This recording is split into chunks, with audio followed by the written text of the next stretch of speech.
All right.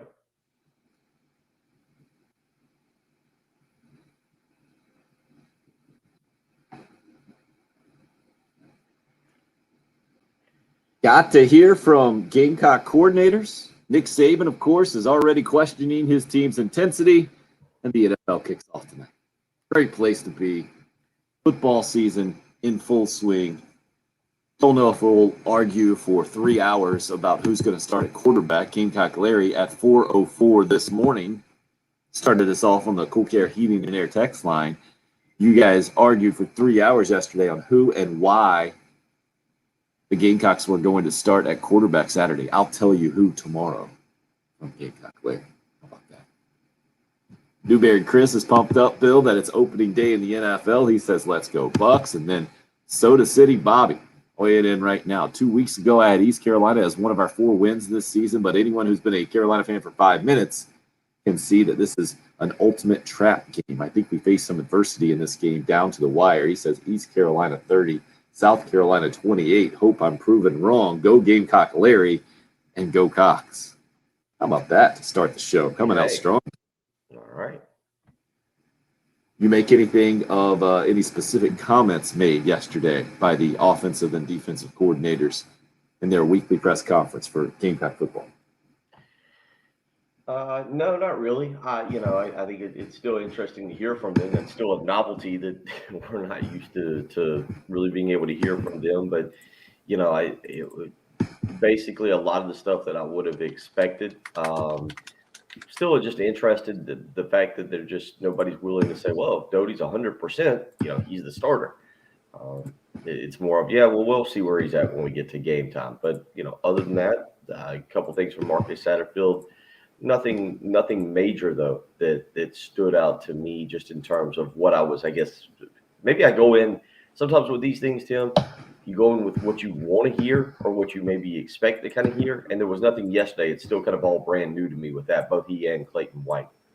So we'll see. We'll just go from here. You get, a much different opponent this week, a step up in competition, and to see how that kind of goes and what it brings out in South Carolina, I think is the most interesting point.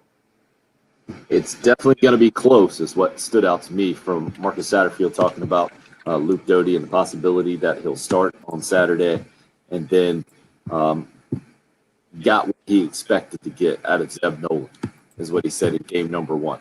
That's how he expected him to play.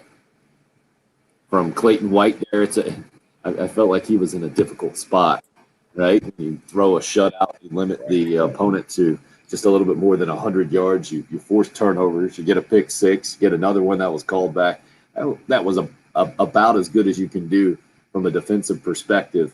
But he's in that place where he's got to be telling his players, "Hey, you guys didn't play perfectly on this play here. If it was a different opponent that was a little bit more explosive on offense than Eastern Illinois, there could have been some much more big plays or bigger plays given up and the whole thing." So coming in there, feeling pretty good about his defense and yet not wanting to talk them up too much. I felt like that was the position that Clayton White was in yesterday. Bill, what about you?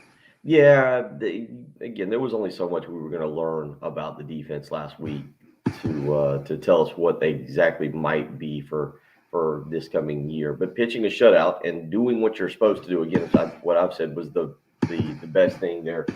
Just dominating an inferior opponent, just 109 yards and 0 points. But now he's got a little bit different competition in front of him again, and we'll see how his group responds, how they go out and do their job this coming weekend. Again, it'll be kind of interesting tonight to build off of Shane Beamer on Tuesday, the coordinators yesterday, and then Shane Beamer again tonight, 8 Carolina calls, and just how they continue to rev up for this game. Bucks and Cowboys. You're in Cowboys NFL opener tonight? I'm kind of excited about that. Yeah, I'm going to get a little geared up. I guess I can't say that I'll go 4 quarters on this thing tonight. I've never been a massive NFL fan, but to tune in, a buddy of mine lives down in Tampa, the guy that has pushed me away from being a Lightning fan, but I was talking to him over the weekend. He said he was thinking about trying to go. He said, but ticket prices were absolutely ridiculous, and it sounds like it's going to be a good time down there to see the Bucks come back out. Just getting more football, Tim. I'm all for any football you want to throw at me right now. I am ready for it, ready to accept it. So a little bit of Bucks, Cowboys, some NFL on Thursday night. I'll get on board with that. The return of Dak Prescott, the encore of Tom Brady with the Tampa Bay Bucks. To me, going to be fascinating to watch both of those storylines all season long from the NFL perspective. Also, what's going on with the Carolina Panthers, the Deshaun Watson saga. Does Cam Newton come back and get with anybody and get any meaningful playing time? There are tons of storylines, I feel like, all over the NFL. Anything stick out to you, Bill? As we're about to kick it off in what? Let me do the math. About 14 hours and 10 minutes, I think, is when they'll kick off tonight, about 8:20. I mean, I guess I'm going to already be annoyed that we're comparing the Aaron Rodgers saga is SportsCenter. I've got SportsCenter on here, and that's certainly the first thing that pops up, his 17th season. But I'm annoyed we're comparing it with The Last Dance from the Chicago Bulls. But certainly, the Aaron Rodgers saga this year is really interesting to me. The rookie quarterbacks led by Trevor Lawrence and of course then Urban Meyer down in Jacksonville is will have me tuned in quite a bit to just see the development with that. But Zach Wilson's another one. Trey Lance, obviously. Go down the list there of rookie quarterbacks. Mac Jones getting the start in New England. So I think just the storyline of the rookie quarterbacks here in 2021 and even this coming weekend, when you talk about the guys that are expected to start, Jacksonville will be at Houston. So unfortunately, it could have been the perfect storyline, maybe for Clemson fans, I guess, where you'd have had Trevor Lawrence taking on Deshaun Watson to start the Trevor Lawrence era, but instead it'll be Tyrod Taylor there for the Texans. So and then the big one, I guess, this weekend, I'm trying to go through the schedule real quick to see if there's anything bigger. You would say Green Bay at New Orleans, Rodgers against Jameis Winston now, no longer Drew Brees. That's the biggest game probably of the weekend. Are you on board with that as I scan through very quickly? Yep. If you want to get past the Thursday night game and not count that one, Okay. The Cowboys Bucks about as big as it gets. And you mentioned the ticket price there. I think I saw somewhere on social media the average ticket price, I think, or maybe it was a minimum. It's like 500 plus to get it. Just absurd, huh? Yeah, and my buddy Andy said it was absolutely ridiculous for the get up. I think it's 65,000 seats is roughly. We should all know we've all been associated with Tampa in some way, somehow over the last 20 years with Southland football. But it's a fun little place to be. But should be a lot of fun tonight. I'm kind of excited about it. I will.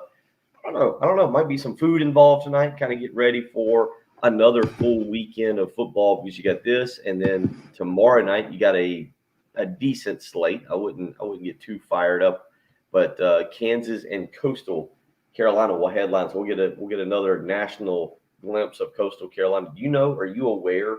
You might have looked because the line has been discussed a lot this week for South Carolina, so you might have gone across it. Are you aware of the Kansas Coastal Carolina Vegas spread this weekend? Only because I think you mentioned it on the show yesterday. And I would never thought it would be anywhere close to 20 points. I think that's 20, 25, 26, depending on where you're looking at. Coastal Carolina is favored by 25 or 26. They will play each other tomorrow night, ESPN2, down in Conway. So you've got that, and then nothing else really great tomorrow night to get into. But it really gets going again Saturday morning at 11 a.m. with Illinois and the Fighting Brett Bielema is taking on Virginia. Well, we got totally spoiled, right? To open up the season the way that we opened it up with 4 ridiculously good nights of college football, Thursday, Friday, Saturday, and Sunday last week. That was coming out strong and then some. And now I feel like we got to settle into the routine from the Gamecock perspective. And Soda City Bobby's text there kind of summed up the way that he had already chalked it up in his head going into the season that East Carolina would be a win. Now he thinks that East Carolina will win this thing 30-28, and he hopes he's being proven wrong. You feel like a lot of Gamecock fans have kind of come to this conclusion or in this line of thinking, Bill, or do you feel more confidence from everybody supporting Garnet and Black going into week number 2? I think I'm not on the bandwagon of more confidence. I still think this is going to be a very difficult game.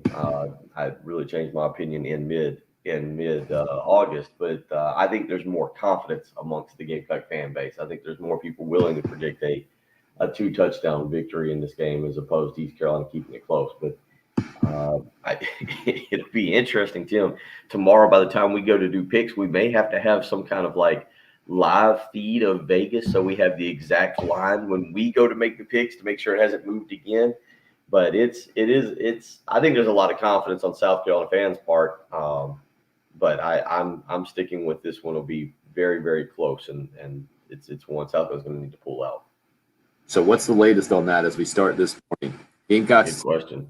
a couple of point favorites. Then it quickly swung over to East Carolina, and at last check it had swung back to the Gamecocks by a couple of points. In the latest update, that was yesterday, the last I looked at it. What do you have if you look at it at 6:15 this morning?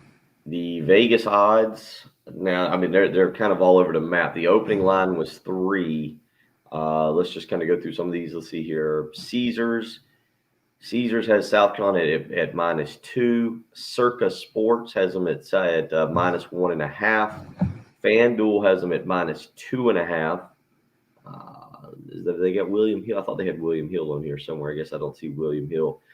It might be Caesar Sports, but so yeah, it's fluctuating between 2.5 and 1.5, depending on your choice of books. There is the way I would. But all those with the Gamecocks now is slight favorite. South Carolina now the slight favorite. Over under is 56 to 57 again, depending. I see a 56, a 56.5, and a 57 there, all on the board. That would be right where Soda City Bobby had it at 30 to 28. Do you see that many points scored? I feel like I'm going to have to see it to believe it kind of thing, especially after game number 1. Obviously, 46 points cover a 40-plus point spread. That's a solid first game. But knowing the opponent, that's where I'm at there. Also, Kevin Harris is back in the mix. Maybe that gives the Gamecock offense that much more explosiveness and kind of goes the other way. Bill, where are you at from a style of game? Because you nailed the Clemson Georgia game. You said you thought it was going to be a defensive battle, and it couldn't have turned out to be much more of that. Yeah, I mean, it's hard to say. East Carolina had 381 yards against Appalachian State. Had some big plays called back. They really could have gotten over 400 yards and maybe made that game a tad bit more competitive. I'm leaning a little bit more. I would probably lean toward the under if we're talking 56. 56 would be, in the ballpark of what 30 to when you do that score 30 to 27 is 56. 57 is right around where Vegas has that thing projected at right now. If you shake that thing out, so 30-27 to me seems high. I'm interested to see if this South Carolina offense. Look, I'm not saying East Carolina is a great opponent. But again, it's a step up in competition, and I feel like if South Carolina can go out and get close to 30, get over 30, you go, okay, that offense, maybe Marcus Satterfield and those guys are doing something positive with it. We all know what's on deck for South Carolina with Georgia, but going out and being able to move the ball consistently against East Carolina, I think would be a really good sign for some of the other games coming up this year. Looks like Bobby's gotten us off to a bit of a prediction segment here on the live video stream, Facebook Live, where Craig and Chris weighed in with their predictions. 27-21 Carolina, Craig says. 31-21. Chris goes with a Gamecock victory at this point. I guess both of those would be unders if you guys are thinking about doing the math there. See a bunch of you guys up early with us this morning on that live video stream. Appreciate you guys joining in, being part of the show. LeVar, Anthony, David, Chris, the former Gamecock great Savell Newton up early with us this morning as well. Trey, Lauren, and Craig and Chris, like we mentioned on those predictions. Love to hear more from you as we roll on this morning. Feel free to hit us up on the text line as well. The Cool Care Heating and Air text line, 803-404-6100. That same number will get you in on the Love Chevy phone lines as well. Our favorite 87-year-old caller going to lead us off when we come back as we're just getting warmed up on a Thursday morning as we kick off the NFL tonight. Our buddy Patrick Perrette going to join the show here in just a second as well. He's going to be fired up about that. We'll see if Patrick gets this into a more contentious program like yesterday. We did some good yelling. He He just likes bringing the DC radio mentality down south. Now I can tell that he just get everybody fired up. Yeah, but you never know. He might show a sensitive side today. Never can with this show. Can tell you that we're going to be here until 9 a.m. and love for you to be a part of it. It's the early game. It's 107.5 The Game.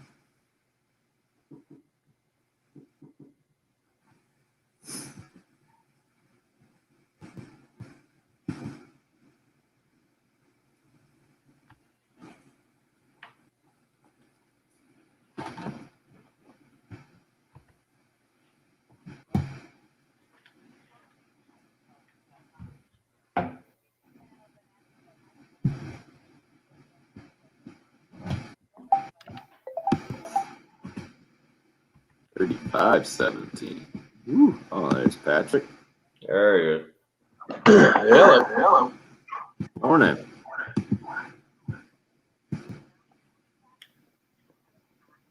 I feel like this is your Christmas, the day of the opening night of NFL football. Yeah, it would be. Won't get to really watch any of it though. Was it 8 o'clock kickoff time? Is that what they say? I don't know. Pre games all day long, but 8 o'clock's like the Super Bowl. Can you guys help me translate what the heck Danny's saying here? Love the take yesterday. Nope, got no clue.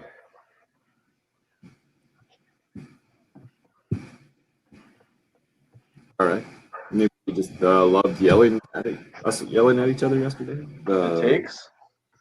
Maybe the takes. What's wrong with what? Yelling at each other. Said that he'll be joining the show. Maybe we'll start yelling at each other again. Oh.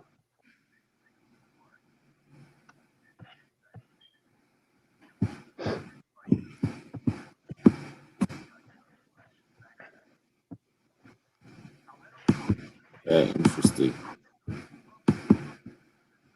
Cam got Larry 404. Yeah. How about that? Yep, you're right. Nice work, Patrick. He already told us. He did? I didn't even pay attention. What did he tell us? That Luke Doty would start? Yeah, he told us multiple times Luke Doty was going to be the starter. I don't even know what we're talking about. He said, Got to be dramatic. knowing Cam McClary will come in tomorrow and say it's going to be Zeb, though.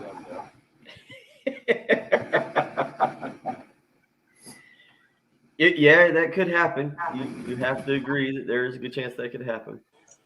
I asked him if he had the inside scoop, and he said yes.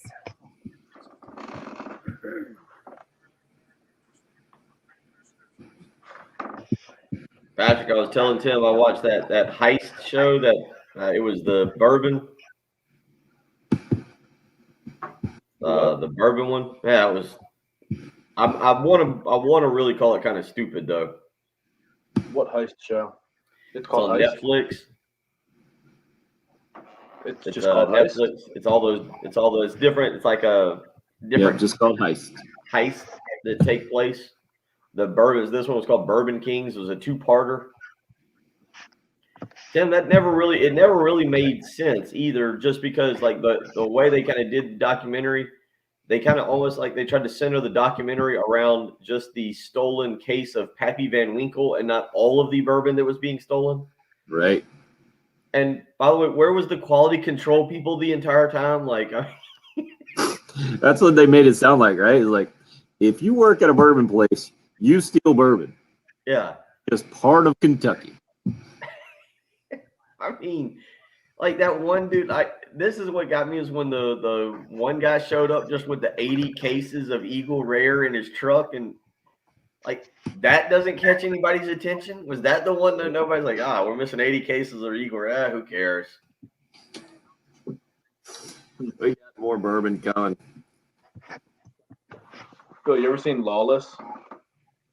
No, we talked about that. That was one of the movies y'all said I should watch. It's pretty good. You would like it. It's about bootleggers. Yeah. No, when we were doing all that movie stuff, that was one I had on my list. I think the one day I went to watch it, I was like, if I'm thinking correctly, that one was like 2 hours and 20 minutes or something. It was kind of a long one. Probably. What happened? But yeah, I remember you recommended that. I just never got around to watching it. I watched the final episode of that Cocaine Cowboys, which that was a really well done documentary and pretty interesting. Like poor Willie Falcone spent what the entire time. Uh, I guess he spent the entire time in prison. Finally got out and got shipped back to the Dominican Republic, and they have no clue where he's at. Hey, Lawless is under 2 hours. Is it 156. Savell? The split screens are just in the admin page, isn't it? Isn't that right? Yeah. We're on StreamYard. It's pretty self-explanatory. If you sign up there, just get some other people logged on and you're good to go. Team USA won. Oh yeah, I forgot about that. I went to bed. They were trailing 1-0 at the half. Ended up having a monster second half, 1-4-1. Oh wow! So we turned it on, huh? The World Cup is no longer a long shot. Oh, just one Because win, of just one game against just like Honduras. that, yeah. Well, there's rounds of qualifying, yeah. So I saw like the group that Team USA is in. How many in that group qualify for the World Cup? Well, the top 3 are through, and then there's a playoff for the 4th spot. So 4.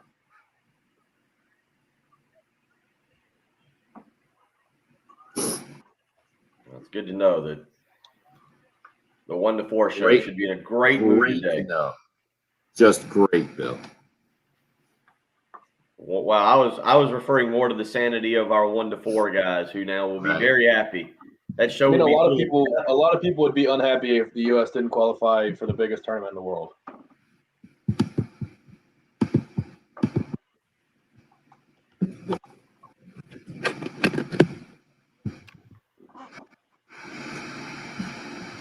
We've really pushed him towards more of 100% reps to see what he can do, make sure that his foot's where it is. And I'm anxious to see, when we get to game time, if he'll be ready to go or not. But he looked good today.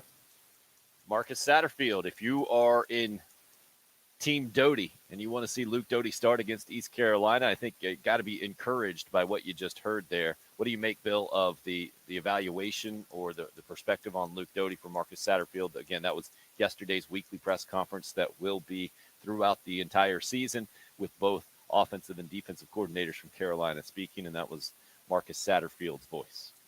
Yeah, I'm starting to think that it's going to be one of two things. Like Doty's going to get the start and play the whole game, and they're going to just go with him. Or it turns out Doty's foot's going to need like 8 more weeks of rehab. Because I don't know, you got one more practice. You guys think that it has this much to do with the injury at this point? Or do you think this is now turning into just a lot of gamesmanship, trying to keep East Carolina kind of on their heels and keep them confused about which quarterback that they will end up seeing on Saturday?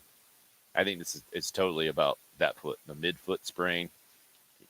It has to be back to where Luke Doty can use his legs and be mobile for him to be the guy that Carolina needs him to be, and for them to feel good about putting him out there. I think I don't see this as just a gamesmanship thing.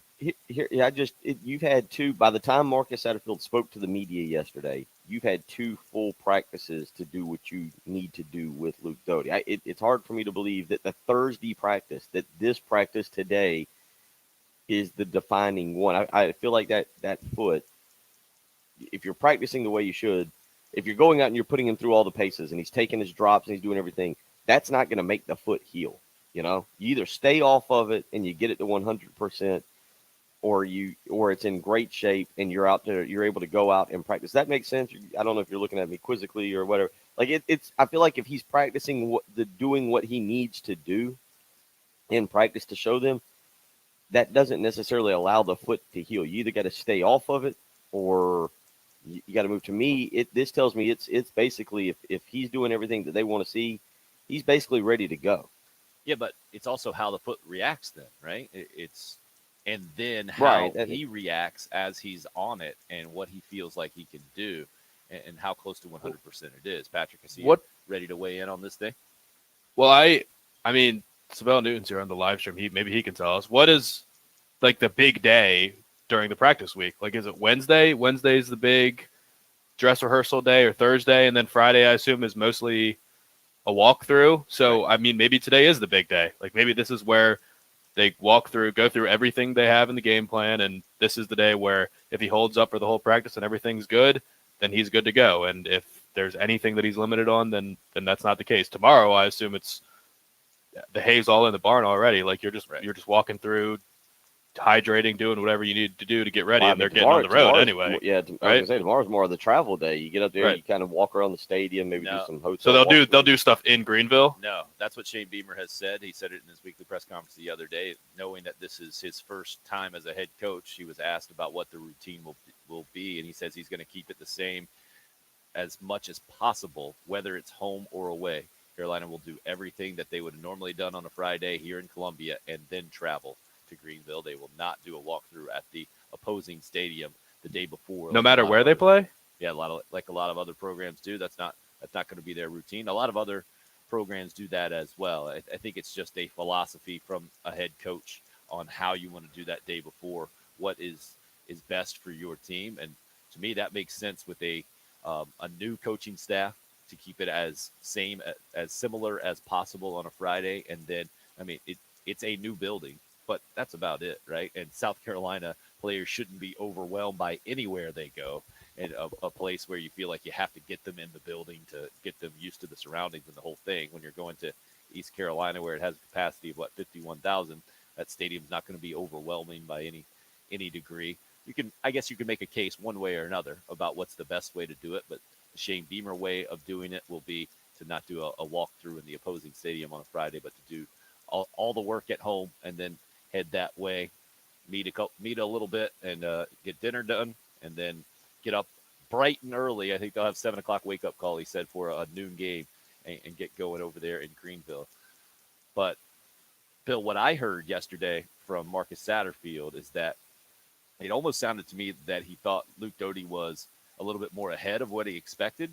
I know those weren't the exact words, but just going off of body language and kind of his tone, that's what I felt. And that he did maybe more than he was expecting him to do during practice yesterday. And I feel like it's just a matter of how that thing reacts and then where the coaching staff wants to go.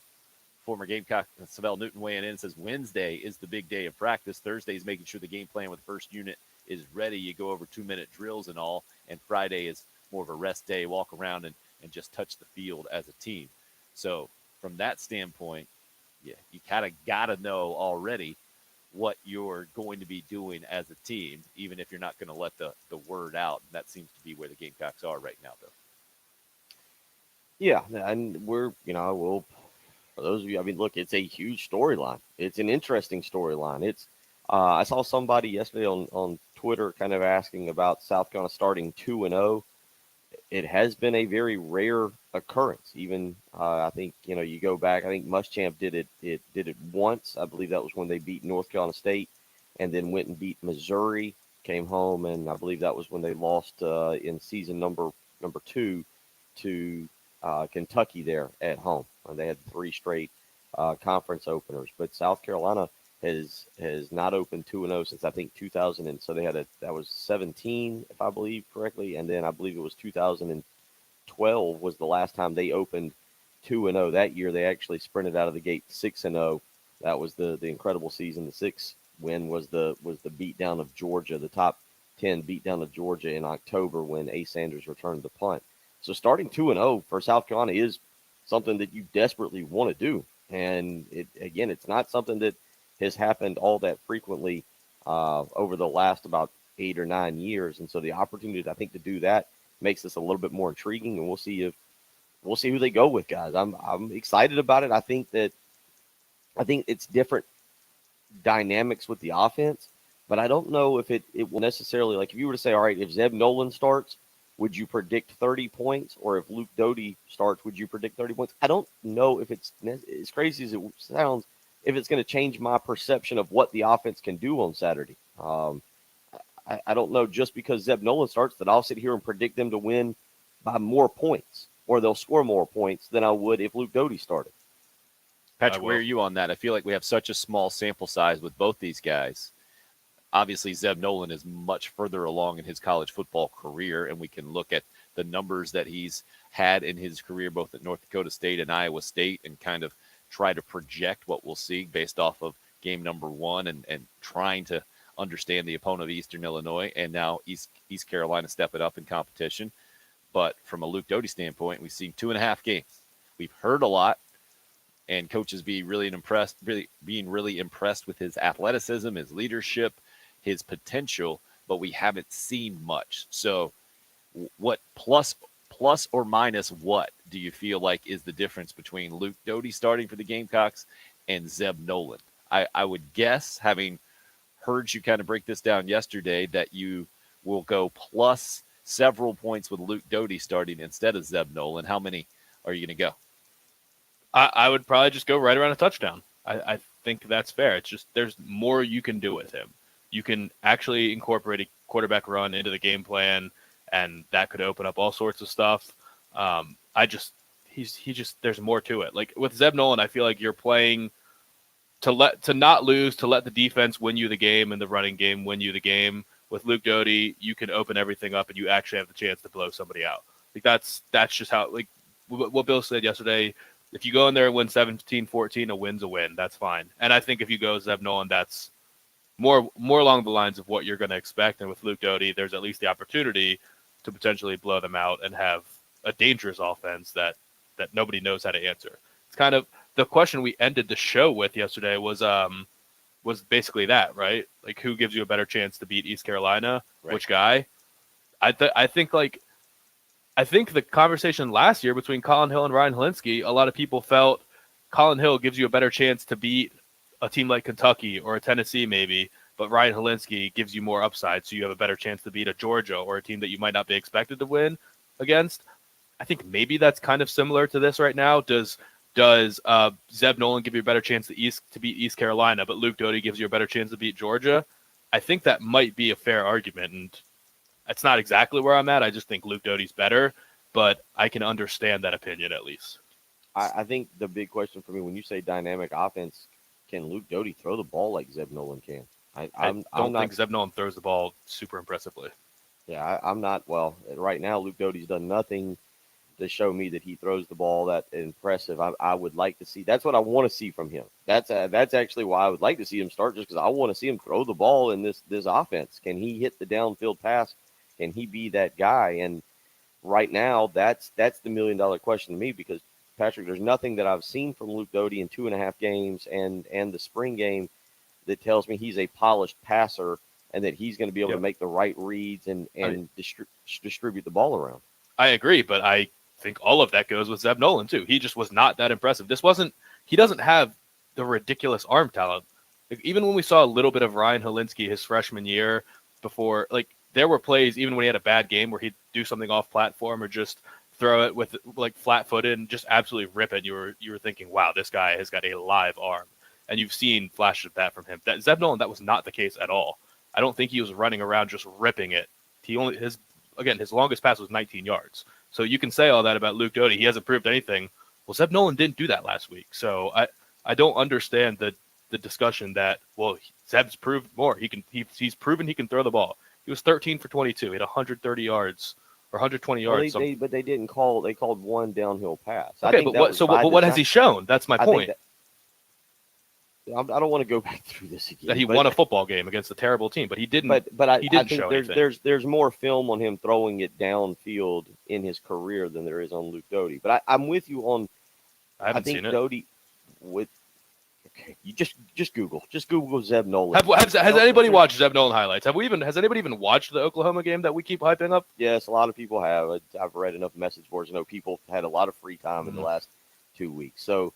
But the bottom line is, this is just one part of it. I think Richard hits us up on the Cool Care Heating Air text line, who brings up, I think it was Richard, who talks about the special teams. That's a part that we don't hear from Pete Limbo. I think Pete Limbo made a guest appearance at what, practice or whatever last week, Tim. special teams is a part of this. You block 2 punts in a game. When was the last time you remember South Carolina blocking 2 punts in a game? Again, I know it's Eastern Illinois, but that's part of Beamer ball going into East Carolina. What can this team do on special teams that could turn the tide of this game and maybe end up getting an easy score? Defensively, there's a lot more to it than just the quarterback position for this game. Shane Beamer saying the other day, too, he thought his team should have blocked 4 punts after going back and looking at the tape. What are you giggling at over there, Patrick? So I'm actually watching the highlights of this 2018 Iowa State game, and you can look. It's on the Stadium Twitter page. I just typed in Iowa State, Oklahoma 2018, Zeb Noland. I mean, his first touchdown pass is a 51-yard touchdown pass that travels 20 yards through the air, maybe, and the guy breaks 2 tackles and runs 30 yards for a touchdown. So you're saying he threw a pass further than 18 yards? Yeah, it was really okay. was really just checking impressive. to make sure that was our definition. All right, well, you guys continue to bicker. We're going to get out to the Love Chevy phone lines. The voice of reason, the poet of the program, our favorite 87-year-old caller, Gamecock Larry. How you doing this morning, Larry? Doing okay. First, I got a holler at old Clemson Sean and Bruce Hogg and all the others. I still can't get no contact with you guys. You need to call me, text me. I can't text back, but I got somebody can text me for me. So I need to get a hold of you guys. You guys talked trash all last week, but I don't hear nothing this week. Gilbert lost, Clemson lost. I don't hear a thing. Now let's talk about the quarterback. You guys still arguing who's going to start. Well, you don't lose your starting job due to an injury. Now, if Doty is ready to go, and he has shown the coaches enough in practice that he's ready to go, then he will start. But one good thing we got with that, if he starts and don't do too good, we have a backup, Zeb Nolan. I know Zeb, is that his name? Okay, Zeb. And then we got a backup. Okay, as far as Harris, he's going to start. But we got backups. So we got backups. So, but what I believe, and what I'm going to tell you guys, my bet is that Zeb Nolan will start this game. And Kevin Harris will start this game. And they will try to establish the run. And quarterback play, the way it was last week, smart play. And as long as the defense can help, the Gamecocks will win this game. I don't know the score yet, but I'll try to predict it tomorrow. But that's what I say. If Zeb and the defense and the running backs can't do it, then they will put Doty in there if he's ready. But if he's not, they just have to hold him out to Georgia. And that's about all I got to say. Gamecock Larry, ladies and gentlemen. Yes, sir. That's me. Go Gamecocks. Good to hear from you this morning, Larry. Glad to see you're in mid-season form already. What do you guys have to say to that? Anthony said Gamecock Larry's got people to work for him. He truly is the godfather. No doubt. He's got people to text for him. I love it. I think you've left Bill and Patrick speechless, Larry. Others, the liver pudding squad. Yeah, I was on the. I was reading. I didn't take the time to read the full transcript of Nick Saban yesterday. Nick's in mid-season form, right? Yeah, it's classic rat poison. Nick Saban is Mercer. Poor Mercer. What did Mercer do to deserve Nick Saban's hatred this week? You need to get into this a little bit because Nick Saban, the king of keeping his team motivated when he goes to play Mercer. Yeah, I want Charles to tell me what I don't understand about South Carolina fans. Oh, okay, so Charles weighing in on the text line. Let's get the appropriate quote there. Patrick doesn't understand Gamecock fans. It's fun hearing him get frustrated. He's learning what we've always known. do all Gamecock fans agree on everything? Because a lot of people were agreeing with me yesterday, just like a lot were agreeing with Bill yesterday. I think Charles doesn't get Gamecock fans. Todd says, as the great Gamecock Larry says, you don't lose your job because of injury. Somebody should have told Wally Pipp that. Oh, solid historical reference from Todd, and it didn't have anything to do with Alabama football. Surprising there. A bunch of you weighing in on your predictions for the game. Not too surprising on that one. Adam weighing in this morning on the Cool Care Heating and Air text line says 38-24 Gamecocks. Nolan starts with a sprinkle of Luke Doty added in. Billy says 31-24 South Carolina. Interesting thought from Mr. Weeks, I think, and I want to talk about this when we come back. So are we worried about this game from a coaching standpoint? Because when it comes to a talent standpoint, shouldn't we have a big check in that box? We'll answer that question, or attempt to, and probably yell at each other when we come back. 803-404-6100 if you want to get in the mix. You can also check us out on that live video stream sponsored by Buford Lending. Facebook, YouTube Live, on Twitter. The station handle is at 1075 The Game. It's the early game here on 1075 The Game. Live, local, and free. That's how sports. 1075 The Game. Feel free to call and complain if you.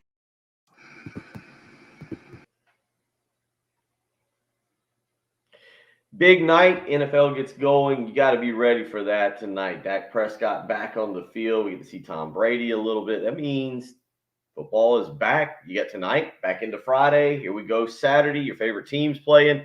My question to you, have you gotten a great night of sleep this week? Are you rested? Are you ready? Are you prepared for football back in your life? If not, you need to make the switch to Sleep Number today. And right now you can discover the Sleep Number 360 smart bed during the final days of the biggest sale of the year. All beds are on sale. Save 50% on the new Sleep Number 360 limited edition smart bed, plus special financing, subject to credit approval. Minimum monthly payments required. See sleepnumber.com for details. But this deal ends Monday. So you've got 2 stores to get to in the next few days to check it out.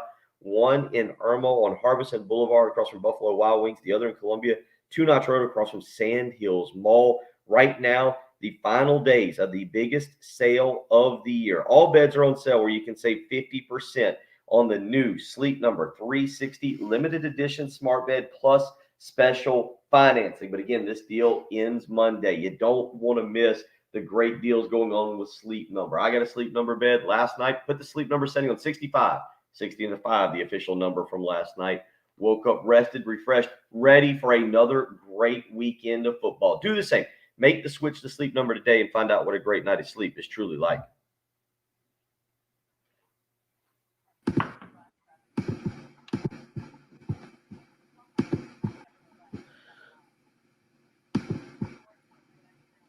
Steve is confident going in. Morning, Steve. 31-13. That would make everybody happy, Steve. We'd all have a big Saturday. Nice Drew Bledsoe, Wally Pipp reference there, Chris. I think if South Carolina won 31-13, I think you'd have people instantly on the hotline predicting a South Carolina victory at Georgia. Oh, That's yeah. Tyrod Taylor. Tyrod Taylor's lost his job due to injury 2 years in a row now. Not He's due back, though. He's to being back. a satisfactory quarterback at best. I mean, took the Bills to the playoffs. Was going to be the starter in LA last year, and the team doctor broke his rib. Injected him into the wrong place or something like that. I don't even remember. How about that? Travis is putting you on a pedestal there, Bill. Your locks of the week. He needs 3 of them.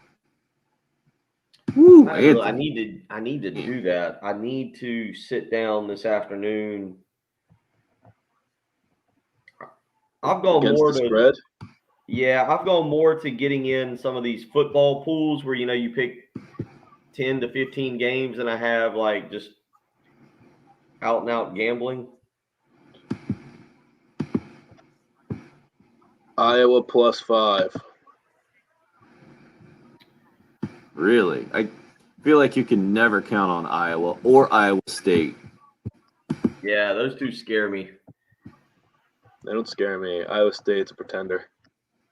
I feel like Ohio every time State, I come to that conclusion too, then Matt Campbell comes up with a huge win. Honestly, probably Ohio State minus 13.5 too. Who do they have? Oregon. Oh, yeah, the Oregon game. Yeah, man. It definitely seems I like kind of Oregon. like, I tell you what, just glancing, this isn't an official pick, but I kind of like Florida minus 28 at South Florida. Yep. I kind of like Rutgers minus 2. I'm already taking road teams. I kind of like Rutgers minus 2 at Syracuse. I feel like that's another one. That Syracuse team can be. Oh, I feel like they are massively frustrating when it comes to consistency. Colorado Patrick, State's I've playing got Iowa Vanderbilt. State at minus 4.5. Minus 4.5. Yeah, same deal. I'll take it. I'll take the plus 4.5. I think I will probably play Iowa to win. I don't know what the money line is there.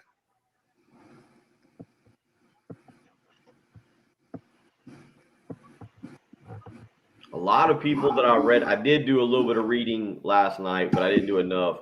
A lot of people are on Kentucky minus 5 at home against Missouri.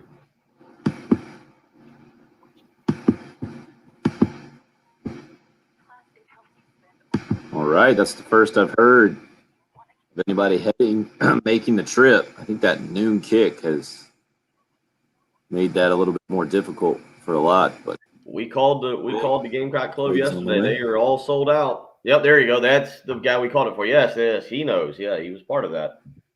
I was looking at the spread, so I wasn't seeing who was sticking. Yes, Twig knows. You said what is sold out, Bill? Gamecock Club. The Gamecock Club is sold out of South Carolina tickets. So they're all booked, and I think Twig was saying that he couldn't find any hotels up there in Greenville. How far is that drive, Jan? What is that, Tim? Woo, 3 that's hours? a day, Jan. I'm guessing it's 5 hours from Columbia. 5 hours? That's my guess. It's in the middle of nowhere, man. 4, he says. Oh. Might depend on the way you drive.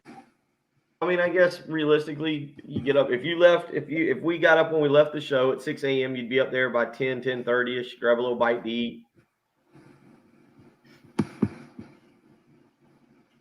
That's interesting that you had to get yours from the ECU website just because Thought that it was means a it's sellout. not sold out on their end. Right. Yeah, this goes into a text that we'll get into. 5 Head back hours. in. 290 miles. I'm gonna sit right here and do the pregame show and drink coffee, and at 9 o'clock, game day comes on, and I'll look outside. All you guys are making me jealous. I'm kind of starting to. You've almost convinced me now to change them. I miss going to away. Any games. audio? Camaraderie.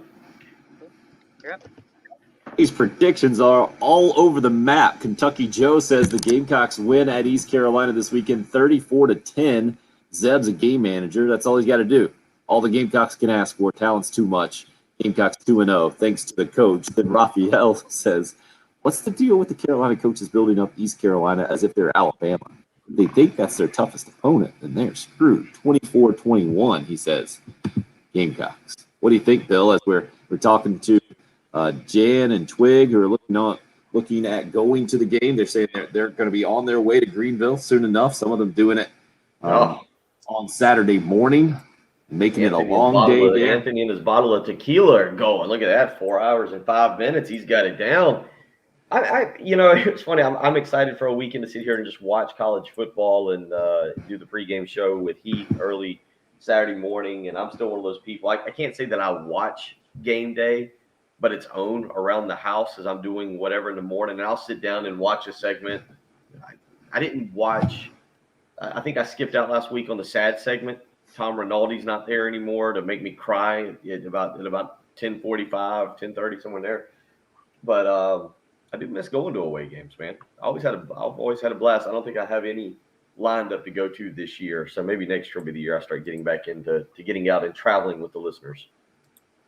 Would you have considered it more if it's not a noon game going up to Greenville? No, I just because Because you gotta if you're gonna, I mean, I guess I've never been one to buy tickets like the week of. I think whenever the Gamecock Club had their ticket sales, which is what, in May, is when you have to put in for away game tickets. You don't know the times of the game just yet, so either had the tickets or not. I think the only time, there was one time back in college, one of the student managers got us some tickets to Kentucky like the week of, and we decided on Wednesday. That would be the one time in my life I think ever it was a last minute decision to go.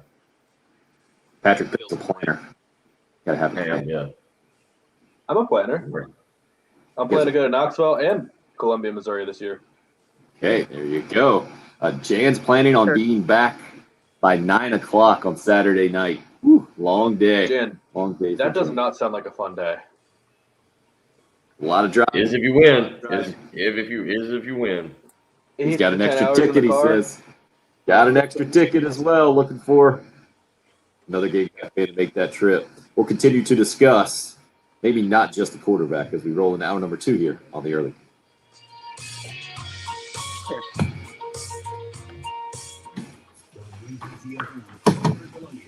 You go run up, check on my dudes here.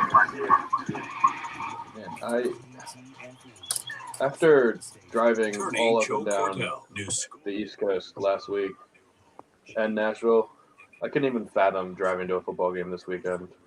Well, to me, part of it is going, and we were kind of talking about this yesterday, is going up there and being able to experience everything. Like I'm big on being able to go and hang out and see someone else's campus, and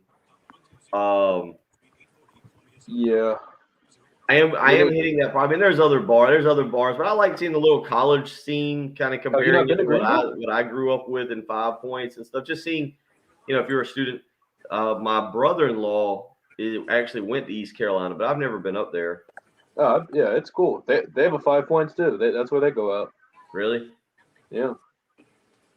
Yeah, Greenville's cool. I mean, I would have a great time if it wasn't this weekend and I wasn't just driving all last week. I have a lot of buddies that went to ECU. It's a fun school.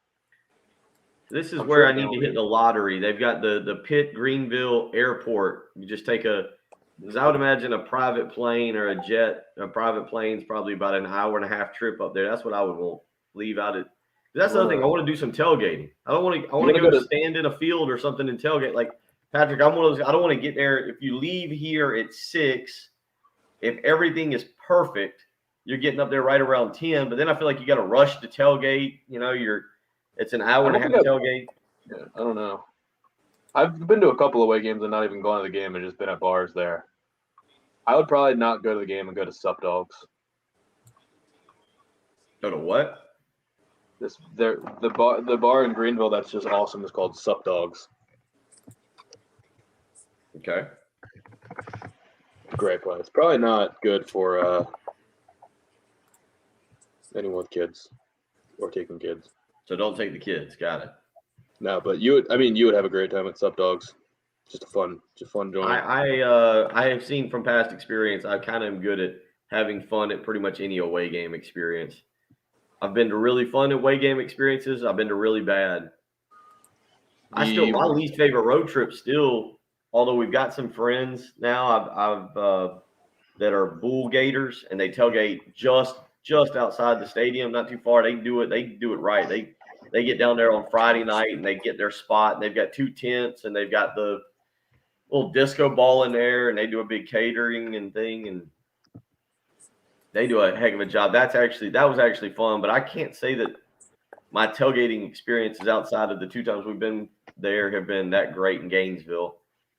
And I'm not crazy about the Gainesville nightlife either. Like, the only terrible trip I've ever had was Lexington in 2018. Drove back after the game. Yeah, that's a haul too. That's a drive. Yeah, we got home at like 3 a.m.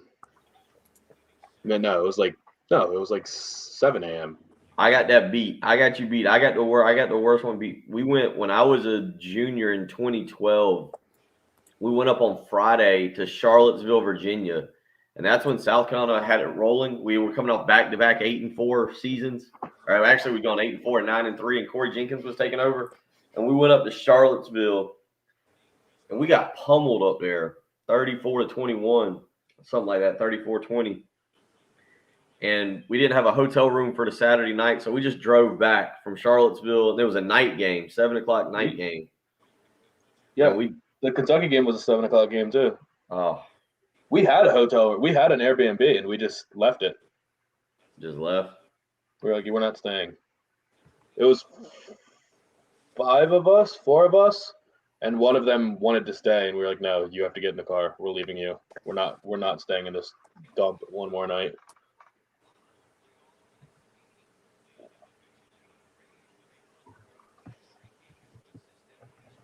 I hated that place.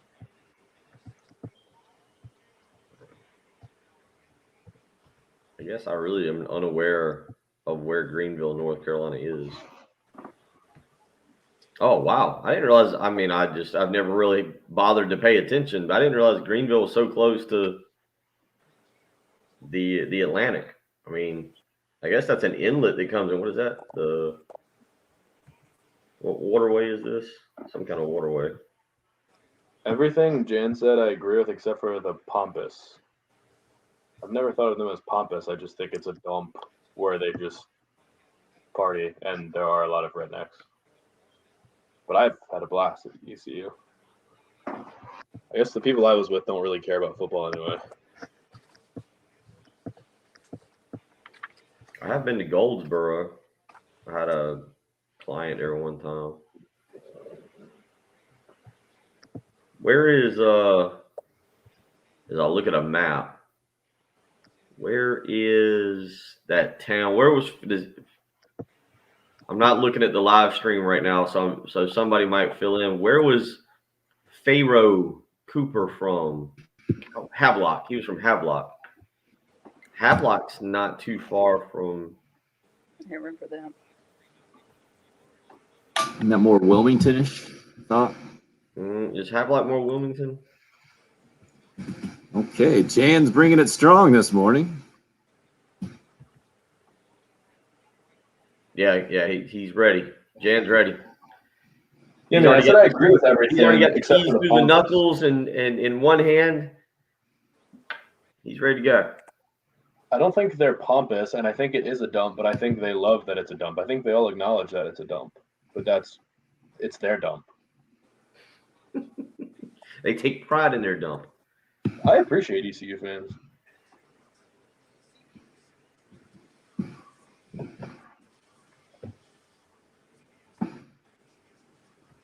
I don't think I've ever been to any beach in North Carolina. The beach is pretty good. It feels like to go to one of the good beaches is such an. I mean, Tim, you said it was like a 3-day trip. Of course, it probably felt like a 3-day trip with the kids in the back. But to the outer From here, there's no reason. When you're in South Carolina, there's no reason to go to the beaches in North Carolina. They're not like substantially better. There's nothing that makes them better.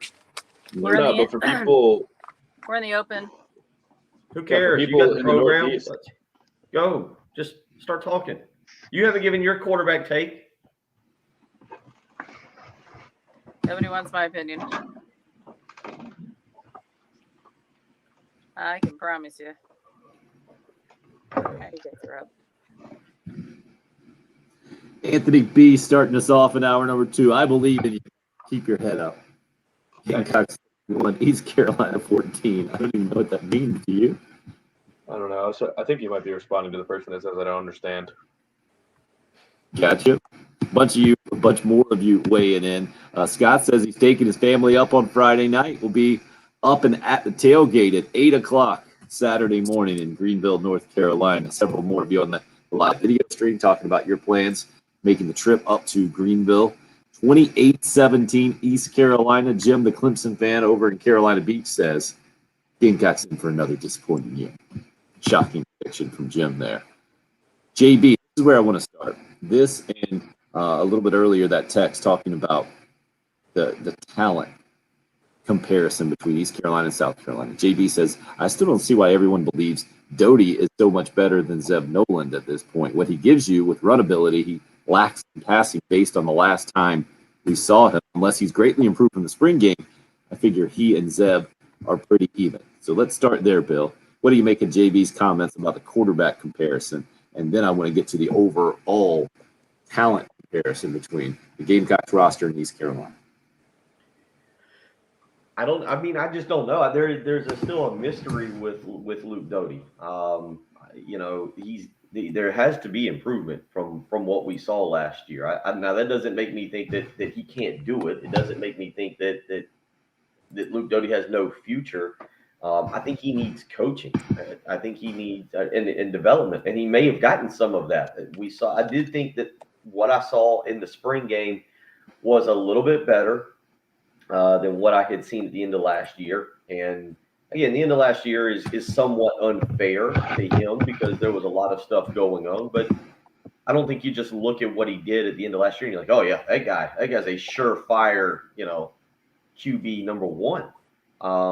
That was part of what I was excited about seeing them against Eastern Illinois, even though I knew going in, and this was weeks ago before the injury, but I knew going in that South Carolina would be able to outmatch the talent of Eastern Illinois. But I just wanted to see the development of Luke Doty.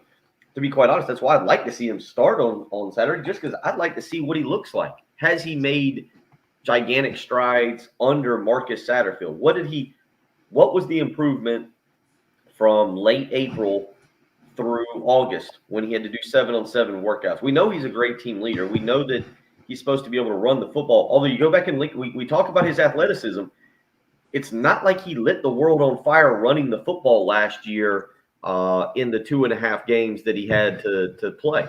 At times I thought, whether it was development, whether it was just eyes or whatever, he was a little slow to take off at times. So while I do think he possesses that ability to run, I also think he's got to even get better at that because I don't think he totaled. You guys want to take the over-under on this? Do we know off the top of our head? I'll have it here within seconds. Did he have 100 total rushing yards last year? No, because he was in the negatives against Georgia. Okay. So, again, we talk about that's 2.5 games. But 2.5 games, Patrick, but you say that. I mean, he ran for 60 yards and a half against Missouri. He was running for his life for 2 weeks after that. I don't.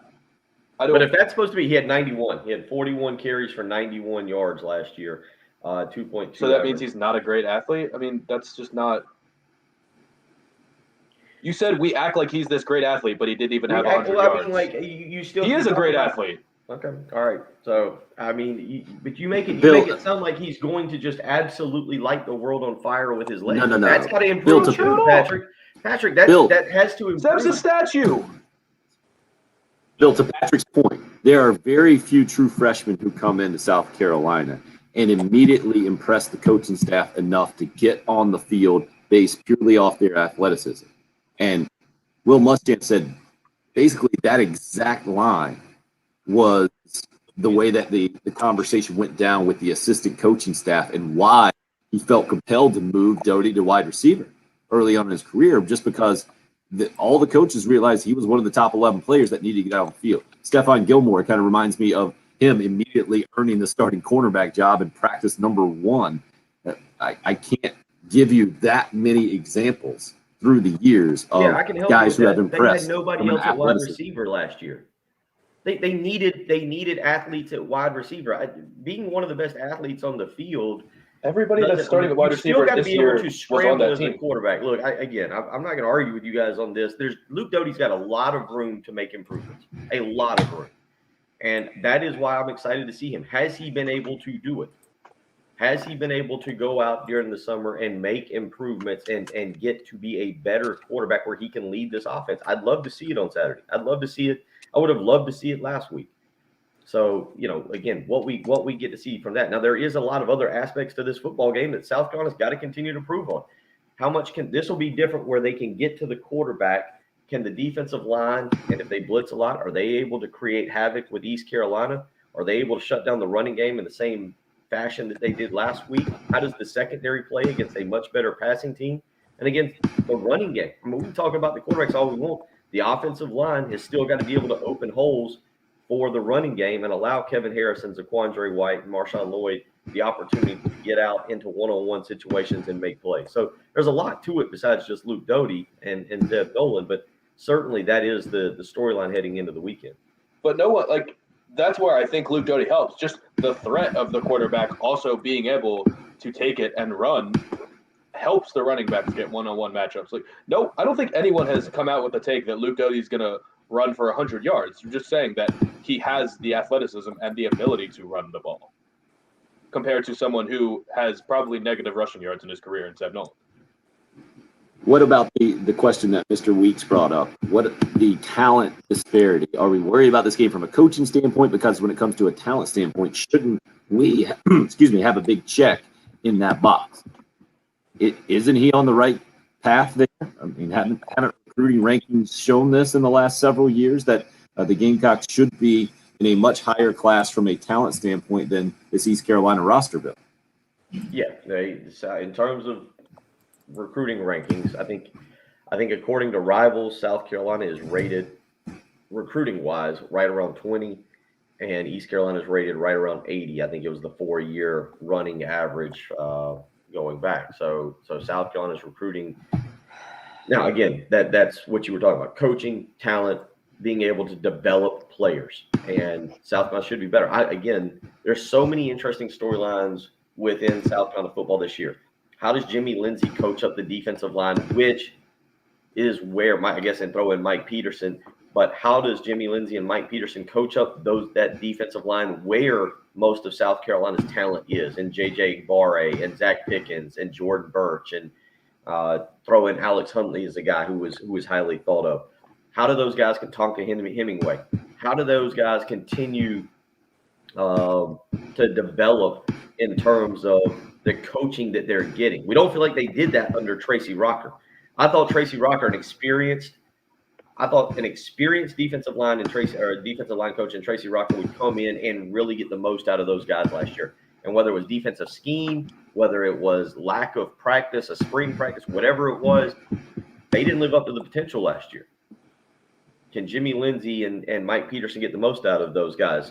Going back and looking, Jordan Birch and Zach Pickens getting the most snaps the other night defensively. I guess you would assume that even if Jordan Birch doesn't technically get the first snap, I'm assuming he's going to be out there a bunch. And this is a chance. Jordan Birch had kind of an eye-opening moment last week. I really don't care who you're playing. The ability to kind of read that, to make the interception that he did and run down the field, that's a level of athleticism that you love to see from a defensive end. Can he make another big-time play this week and impact the game from the defensive line spot and get to the quarterback? I'm interested to see that. So, again, that is a question with coaching, Tim, that we're going to continue to learn throughout the season. Feathers are flying. Let's get it, Anthony says. We've got several texters supporting Bill and Patrick separately. Like for instance, Richard says, Bill, keep up the good fight, brother. You're the only one that understands this Doty situation. Y'all are hot. That's because Richard hates Doty. Brandon says, sounds like you guys missed some much-needed Monday morning therapy. JB says, Doty getting on the field as a true freshman was only a desperation move by Will Muschamp. I'm amazed to see all the differing opinions. Anonymous sector is, I think, most on the nose right now. Let's be honest, guys. We don't know what Luke Doty can do. We'll see. And I think that's what everybody's saying, right? There's no doubt about that. 2.5 games last year in that situation, it would have taken maybe one of the best players in the history of college football to turn that offense around and to make a difference from a win and loss standpoint with where the team was at that point. Brandon B on the YouTube live stream, I've agreed with Bill an uncomfortable amount the past 2 days. Y'all love every minute of it. You love every minute of it. 803-404-6100. If you would like to weigh in on the program, you can call or text. We will continue to discuss this thing. That overall talent disparity, I feel like hasn't been spoken about enough, or maybe we haven't broken down that enough. We have certainly been talking about the quarterback a bunch, and it's a massive story. And when we come back, we'll let you hear what Marcus Satterfield, the offensive coordinator of the Gamecocks, had to say about it yesterday at his weekly press conference. But we'll also expand the conversation out to many more positions that will have a big impact on Saturday's game. It's the early game here on 107.5 The Game.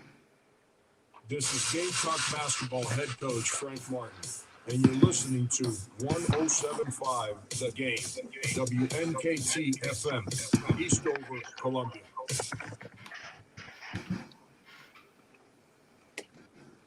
From the Shepherd's Glass Traffic Center, Shepherd's Glass, a true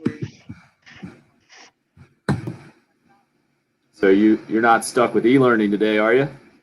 Nope, back with her mom today. So we're all good. It all went well. Good to hear. I just had to drag my 6-year-old out of bed. I need to go. Oh, you just tap him on the shoulder, roll, and you plop his laptop right down, and you say, "All right, son, get in there." No e-learning today, thank goodness. They're actually headed back to school. They were there yesterday for the first time. Oh, really?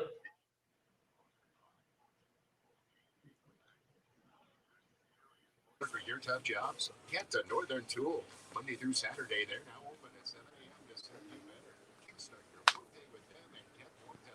Northern Tool and Equipment, quality tools for serious. So I'm looking at the multi-track editor, that Reaper. Just not loving it at all.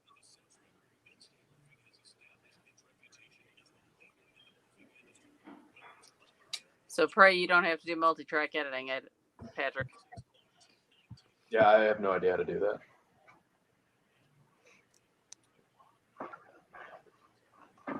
I think Tim's done it while I was in the room one time, but I've never actually been shown how to do it, even on audition. Yeah, audition I could do. I spent 30 minutes the other day, and I'm like, you know what? I was producing something. I just said, "Hey, Chris, you have audition." Slap that together. So sometimes free is not always better. Yeah, everything that I've done I've just tried to figure it out, and I've found out a lot of times that there's an easier way to do what I've been doing, right? Which is always nice. Yeah. No, absolutely.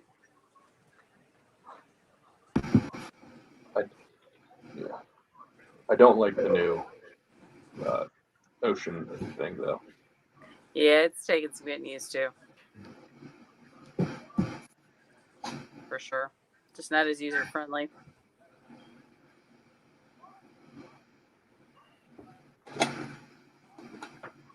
Maybe Tim eventually will be user friendly, but just right now I'm just not so sure.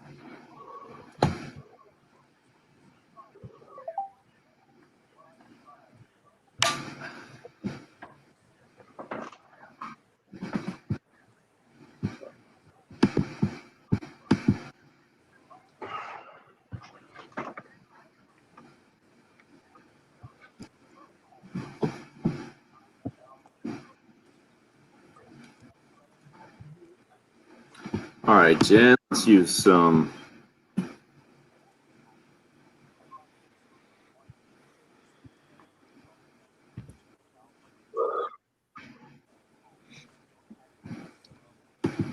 Okay, so we have the 7:45 interview with Dr. Guy this morning, gentlemen. Keep that in mind. With a couple of more commercials first.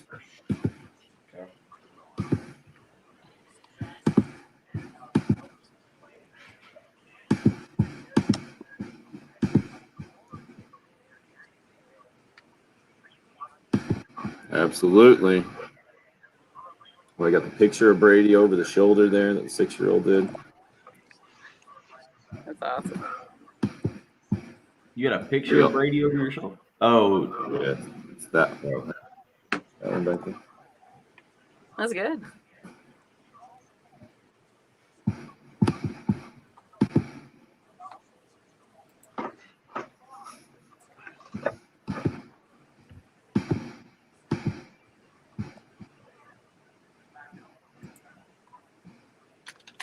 I forget what I was doing. Oh, I guess we could do it off air because I don't know, but I still want to. I have a gigantic rant against Major League Baseball and what they did yesterday, which was the dumbest thing of all. I just don't understand Major League Baseball. How do you have an introduction ceremony to the Hall of Fame on a Wednesday at the beginning of September? Does this make sense to anybody? No, baseball does. Huh? Baseball does everything at the worst time. I don't like. I literally was looking at Twitter and people are talking about Derek Jeter's speech, right? And I couldn't understand. Like I was like, what? There's no way that's his Hall of Fame speech. And sure enough, he gets inducted into on a Wednesday. The Yankees were playing. The Yankees were warming up, about to play a game, and I saw the picture of that. They had to just turn in the outfield while they were warming up for their game to watch the speech. I thought it was something he was given at Yankee Stadium, and then I figured like that's the how in the world do you do that? How do you not have it tied in with the start of baseball season or something? Yeah, around the All-Star game or something. All-Star game. I mean, I couldn't believe that. I was shocked. All right, that's the end of. I have more I could get into with that. But yeah, that's the end of that rant. We don't have to use it on the air now. Bill feels better. I do. All right, head back in. So what you want to hear? Let's start with one, and then we'll do two pretty quick. Okay.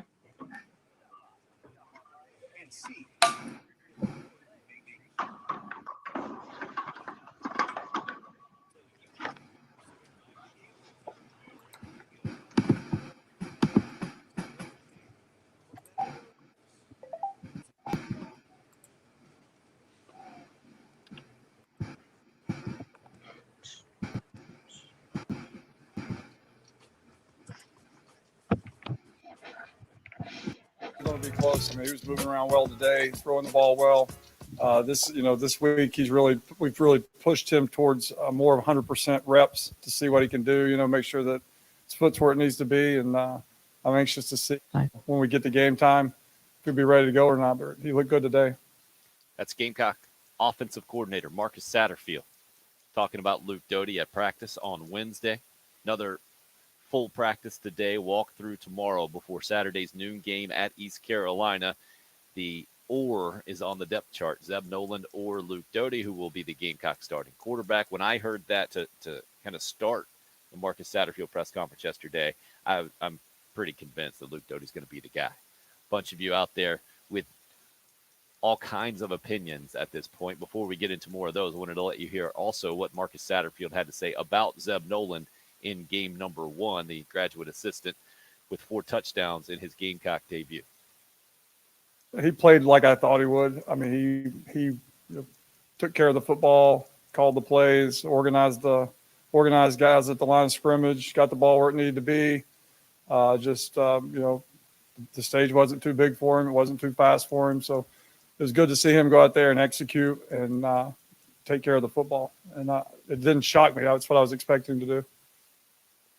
They need to start Doty this weekend, Ronnie said. If he's able and if he's our future, his first start this year should not be in Athens. And Ronnie gives a prediction of 17-13 Gamecocks. Ron from Lake Marion sees it differently. He says Gamecocks win easily this weekend.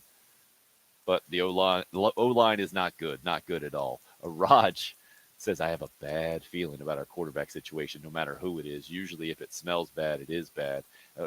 Bill, that is based off of some Gamecock baggage, right?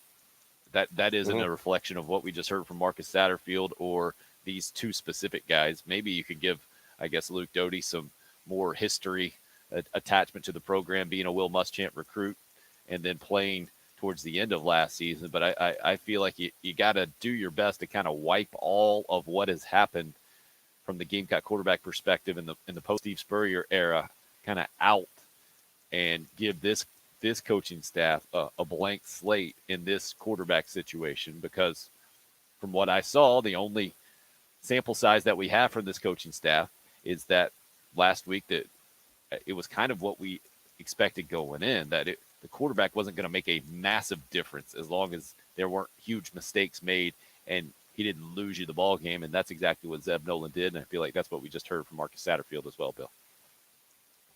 Yeah, there's a level that I agree with Patrick. I think you know what you have with Zeb Noland. I think you know exactly what you have with Zeb Noland. I think Zeb Noland can go out and win this game on Saturday. I think he can have a pretty good game, but I think you know exactly what you're going to get. I think with Luke Doty, we have zero clue. Patrick's right. He may go out and have a 250-yard passing game and a 100-yard running game.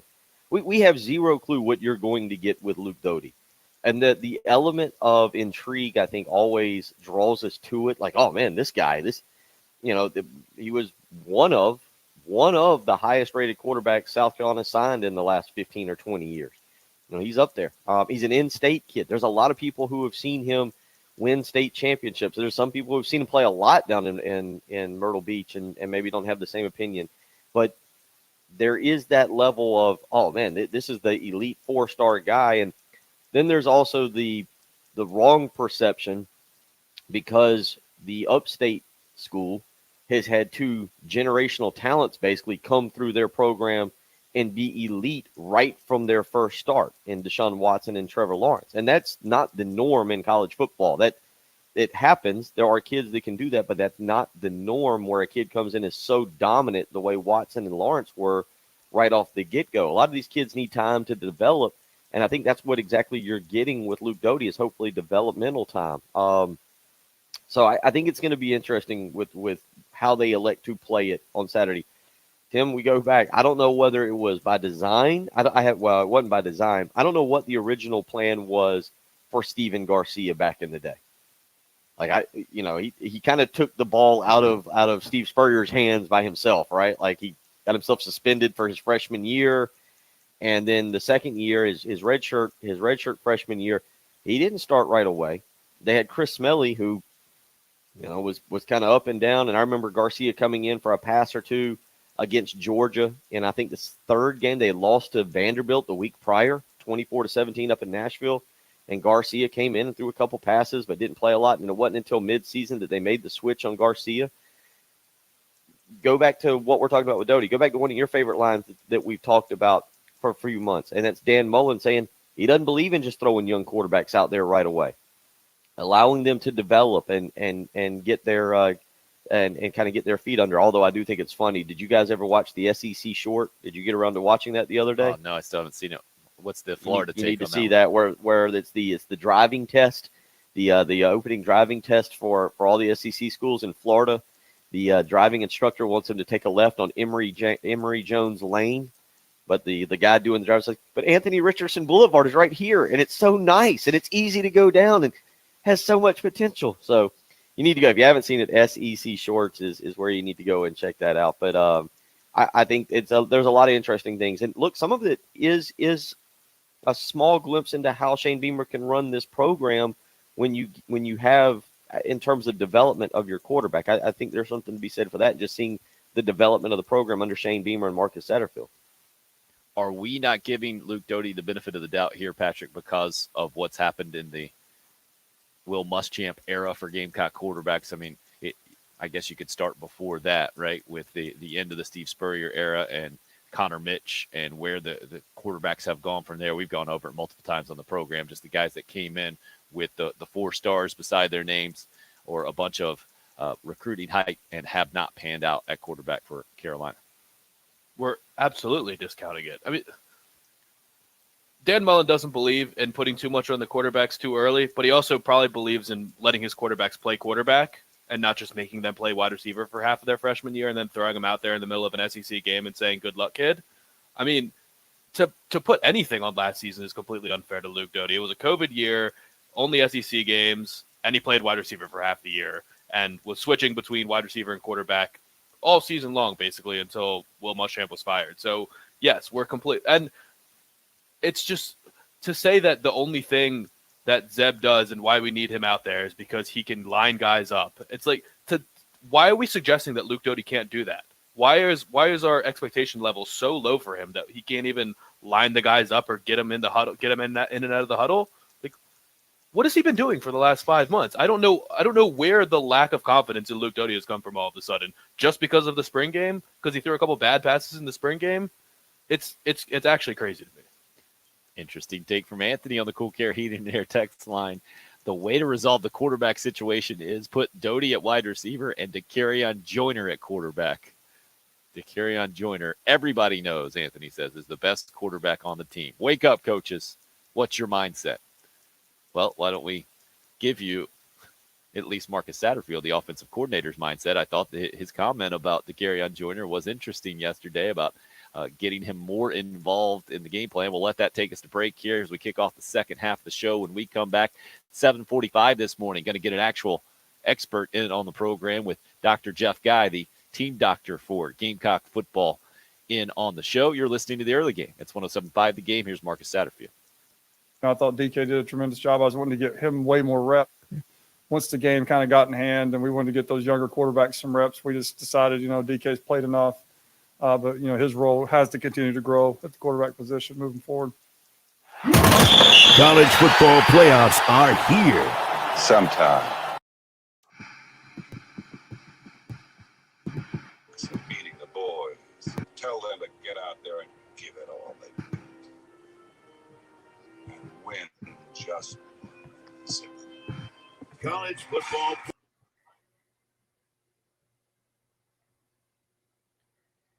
All right, I got a question for you because I didn't know this the other day. Maybe you do. Algicide. Does it treat algae or does it prevent algae? How much algicide should you use in your pool? And these are questions that you got to know, right? If you own a pool, you own a personal pool, these are things you need to know. If you're algicide, again, we're heading into the off season. Heading into the season, you won't be using your pool.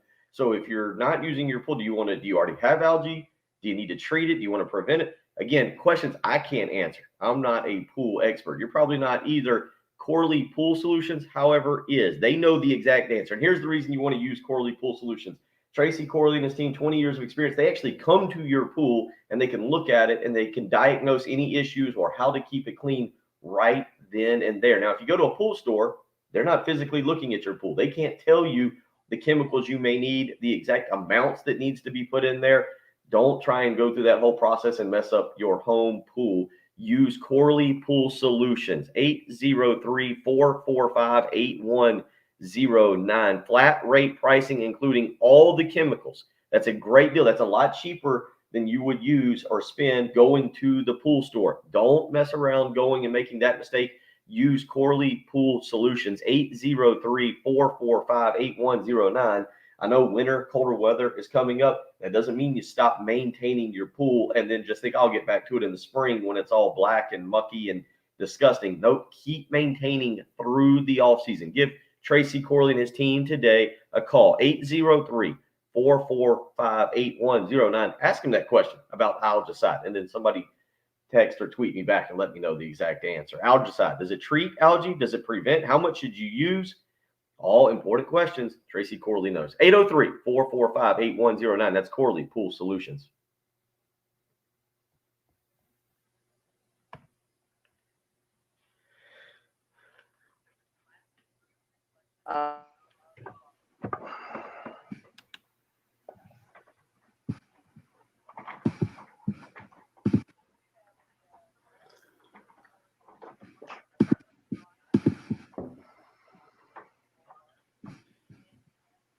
I saw that, Jan, about JT Daniels. I don't know what the story is with him. Sounded like maybe a tear in his abdomen, but he was still taking first team reps, so I don't know.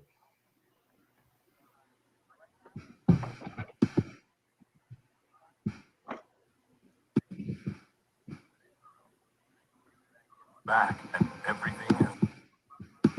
Shouldn't be a big issue for them against AB this week.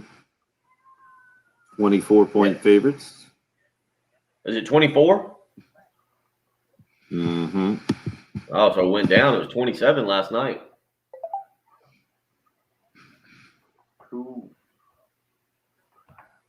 Who's their backup? They don't still have the beast, do they? Oh, the beast is still there. I think the beast is still there. I mean, they got But is, Vandergriff. I would love. I was gonna say, would Brock Vandegrift get the start as a true freshman? They were saying what I was just reading on the Georgia board would be that Carson Beck kid out of Georgia, out of Jacksonville.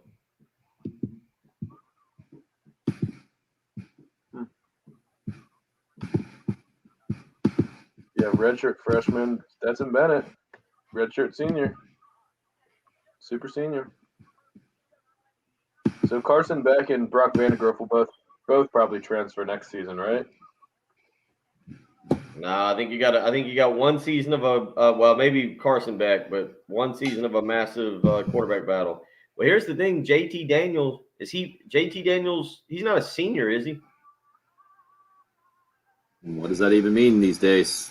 Well, that's a I great don't know point how too. much. Because just think about that. And JT Daniels, He's a- has he shown you I mean, he's- anything that tells you he's an NFL prospect? He was the same. He came out the same year as Trevor Lawrence, so this would be his senior year. But he also tore his ACL, so that's a redshirt year plus a COVID year. So He's I young. think he's a redshirt junior who might have 2 years of eligibility left. I don't even know. But Gunnar Stockton threw 7 touchdowns last week, so that would have been fun to talk about. Who was the team they played? I don't know. I don't know any school in Georgia.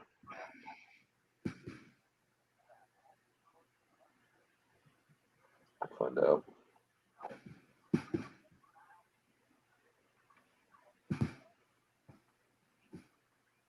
Pace Academy? Pace. Yeah, It was on ESPN. it was. Or one of the ESPN networks. I'm sure it wasn't on ESPN main.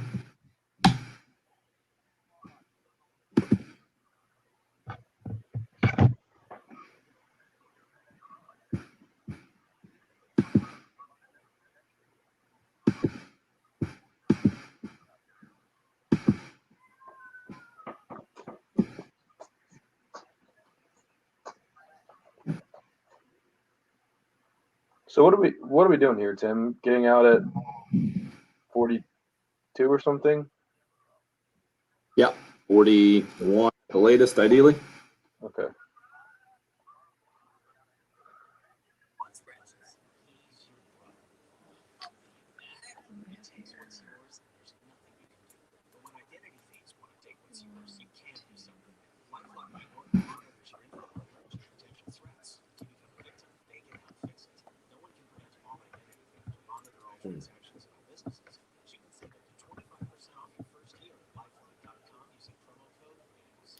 Yeah, the Jaden Bradford, they offered him.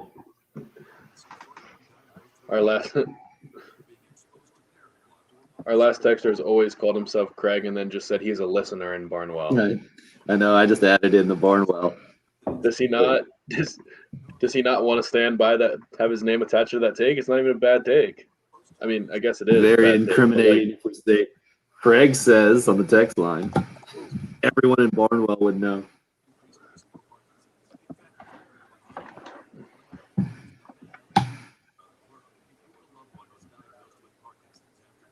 Whoa, 10th grader at Chapin. Yeah, Jaden Bradford. Yep, he I didn't see Travis. I didn't see where Texas offered him, but I saw Penn State. I think you meant Tennessee. I think Tennessee's offered him. I don't think Texas has. I could be wrong. I'm not going to Google his name until he's All right, head back in. a year older. Good for you, Patrick. Thanks. You guys are up. Second half of the show officially kicking off this morning. A little bit more civil than yesterday in our quarterback conversation. I like how Richard ended up texting you back, even though you guys disagree. He enjoys your passion to bring to the show, Patrick. You help make the show great with your passion. Yeah, but he claims he doesn't hate Luke Doty. Well, Hater. To me, it is there's so much involved in this quarterback situation, which is why we continue to talk about it. I get it that some of you out there, it drives you nuts and you don't understand how we can continue to discuss it. But it's not just about which guy gets the quarterback snaps on Saturday against East Carolina, number 8 or number 4. There's so much involved in this. The graduate assistant back to player and the relationship with Marcus Satterfield and the coaching staff that Zeb Noland has, and what he brought with him to Carolina from North Dakota State and Iowa State in his career being 24 years old. Then you got the potential of, the possibility, the athleticism of Luke Doty. But Gamecock fans have heard this how many times just in the relatively recent past, starting with Lorenzo Nunez, I feel like, though. A guy that in the recruiting process, you look at his high school stats and you say, how is South Carolina recruiting this kid? He doesn't even throw. But they say no. Seen him in 7-on-7, and then you got to trust the coaches and their evaluations. And then when he gets his first start against Central Florida, Steve Spurrier goes and looks himself in the mirror at halftime and says, "Yeah, well, I'm done here. This is going to be it for me." And then you follow that up with Brandon McElwain the following year, and that not panning out.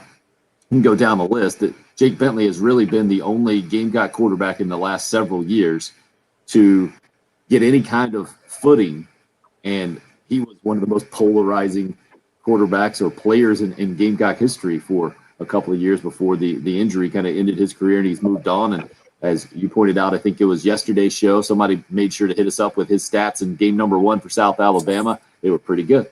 It looks like his South Alabama super senior season is off to a good start. And they got a win against who? Do you guys remember off the top of your head? South Alabama in week number 1. You want to show your college football prowess? Yeah, it was 31-7. Beat them 31-7. Yeah, so a good win for South Alabama and Jake Bentley to start off the season. But I just bring it up because I feel like all of that is attached, fairly or unfairly, to Luke Doty and where the Gamecock program sits on a Thursday before week number 2 against East Carolina and a new coaching staff and the whole thing, though. Well, and it's the most entertaining position on the team. It's kind of like the backup quarterback. The old adage: the backup quarterback is the fans' favorite player on the team because you can always call for him. I mean, there were times with Connor Shaw. I think it was the LSU game when South Carolina lost 23-21 down there that I remember doing a sports talk show, and people were like, "Oh, we're never going to win anything with this Connor Shaw. We got to go to that Dylan Thompson. We get a guy in there that can throw the football. Like Dylan Thompson's prototypical Spurrier quarterback. He just steps back, he takes his steps, and he throws it. And that's just that's how it is. And so you get a situation like this, which is way more unique than any other situation. I mean, you had people coming out of here's the flip-flop on this. Coming out of the spring, I feel like the fan base was divided 50-50 on who should have been the starter, Jason Brown or Luke Doty. You had a lot of people coming out of the spring game being like, hey, that Jason Brown throws it a lot better than that Luke Doty. Jason Brown needs to be the starter. We got to go with that guy. And, now you guys. So it's not even a Zeb thing. People just all are down. It's just a quarterback thing. Bunch of Luke Doty haters out here. It's just a quarterback thing, and that's understandable. That's how it kind of always works. So, but again, I think there's you talk about this game. We start to break down this game. To me, it's not about the quarterback. I think South Carolina's going to get solid quarterback play regardless who's out there. To me, it's really South Carolina's defensive line against East Carolina's offensive line. Tim, you go back to that thing you brought up earlier, the text message that came in about talent.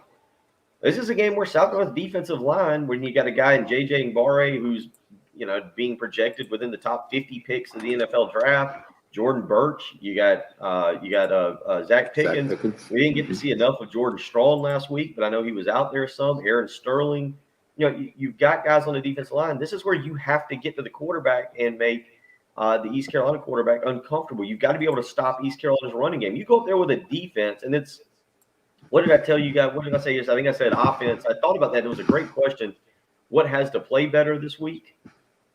And I think I said offense maybe, but I kind of leaning more toward defense. That defense, as good as they played last week, you keep that going. I don't really care who South Carolina's quarterback is. I think they're going to put points on the board.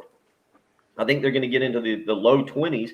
Maybe then from there you go a little bit higher. But if that defense comes out and continues to get better week in, week out, and that defensive line can control the line of scrimmage and create problems for East Carolina, that's where you have success on Saturday.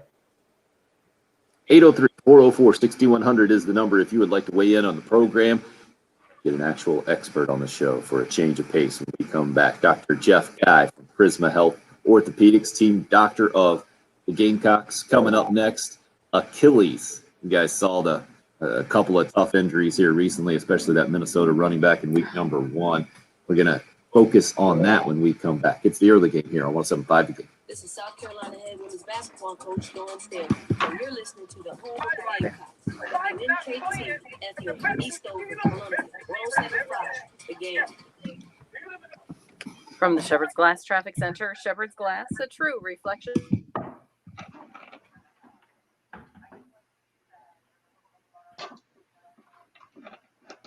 I don't even know how to respond to the 738 text from Jason. Oh, yeah? Let's see what we got. Or don't the have a live stream. The live 7:38. stream.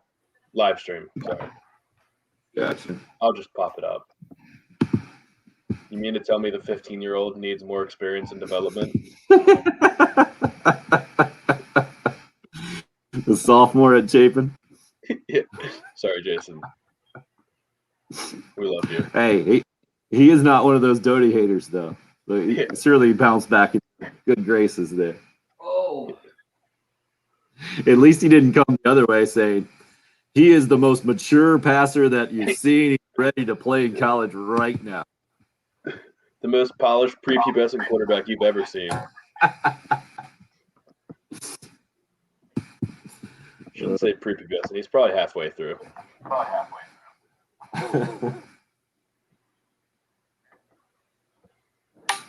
Hey, man, if you've seen the Little League World Series, some of these dudes hit it early.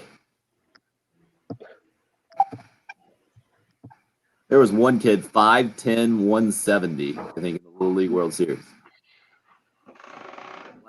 That's like the delineation of who's good and bad is just who hit puberty the earliest, and those kids Right. are better. It's a weird age. And you did not just make that one up. The old adage. I do agree. But I think that Luke Doty can convince fans this week that he's the guy moving forward and Zeb Noland was the backup, just with a good game. Not just with the win, but with a good game that leads them to the win.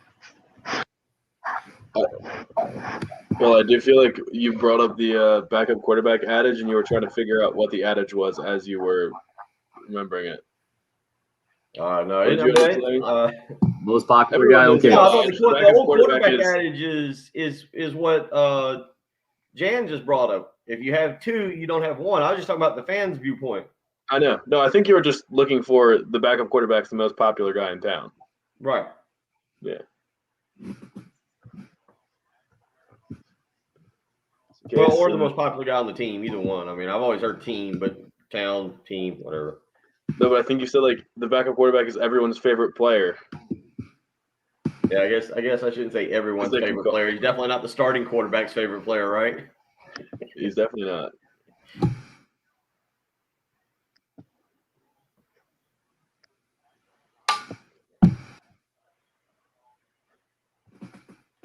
Yeah. The starting quarterback he's probably got some other people he likes more. All right, Dr. Guy's ready. All right. And we're about to head back in. I'm going to pop his picture up while he's talking. Oh, how fun. We add a little bit to the video stream here. Just getting awful fancy. All right, you pretty much got this here? I pretty much got it. Yeah, because we're not going to ask about your leg. It's not healing. The last guy didn't help. Yeah, we'll have to find out if you're behaving. That's for hour 3. Well, that's part of the problem.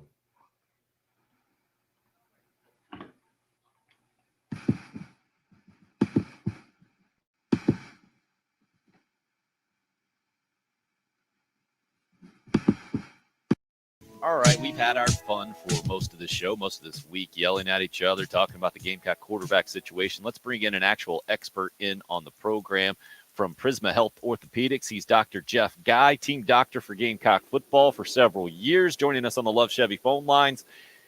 Dr. Guy, how you doing this morning, sir? Morning. How are you? We're doing good, man. I know we wanted to get into your expert opinion on Achilles injuries this morning, and we saw a rough one in that really first notable college football game with the Minnesota running back and Ibrahim going down, and it's got to be one of the toughest things for you to see from your perspective in football injuries, I would imagine.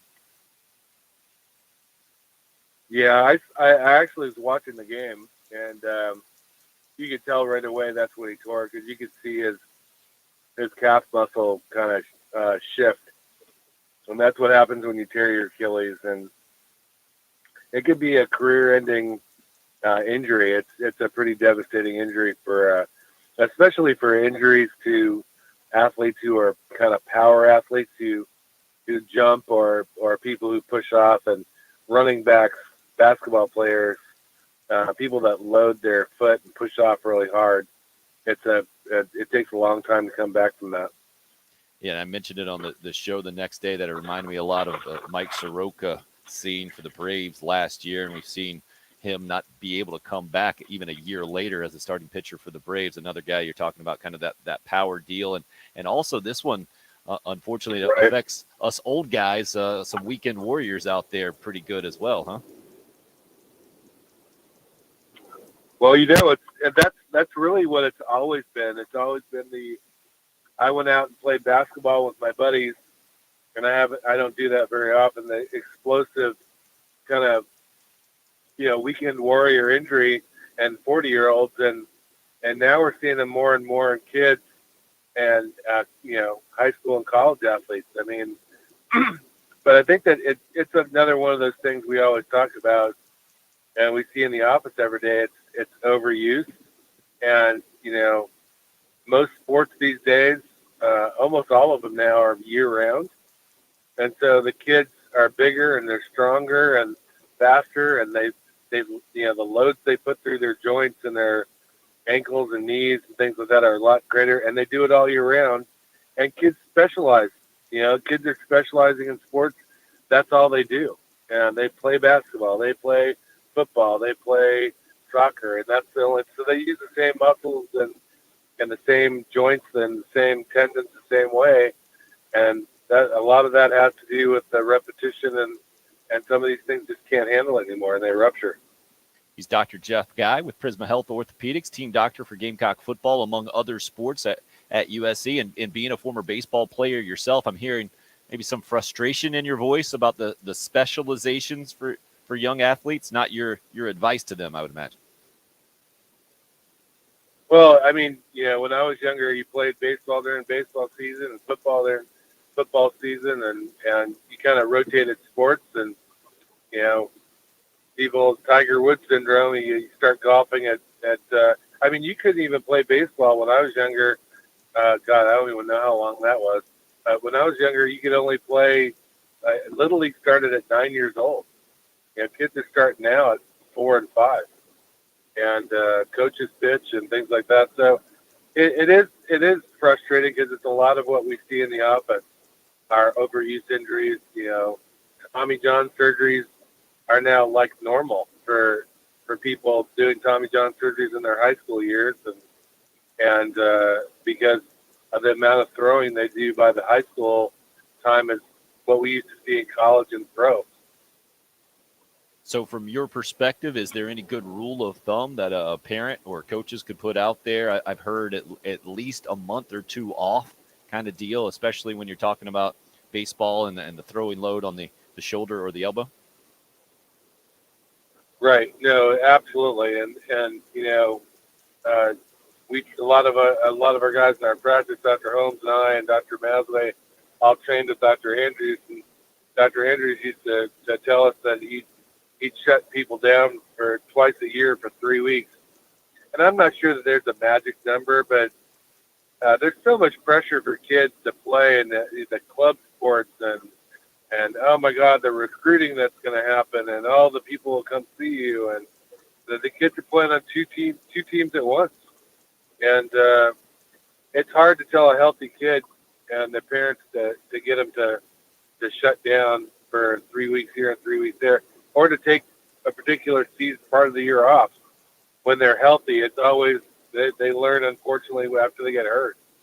But yeah, rotating sports and also giving them a break where they actually do something different and enjoy being a kid or enjoy being doing something else is important. It's just a hard thing to educate people about.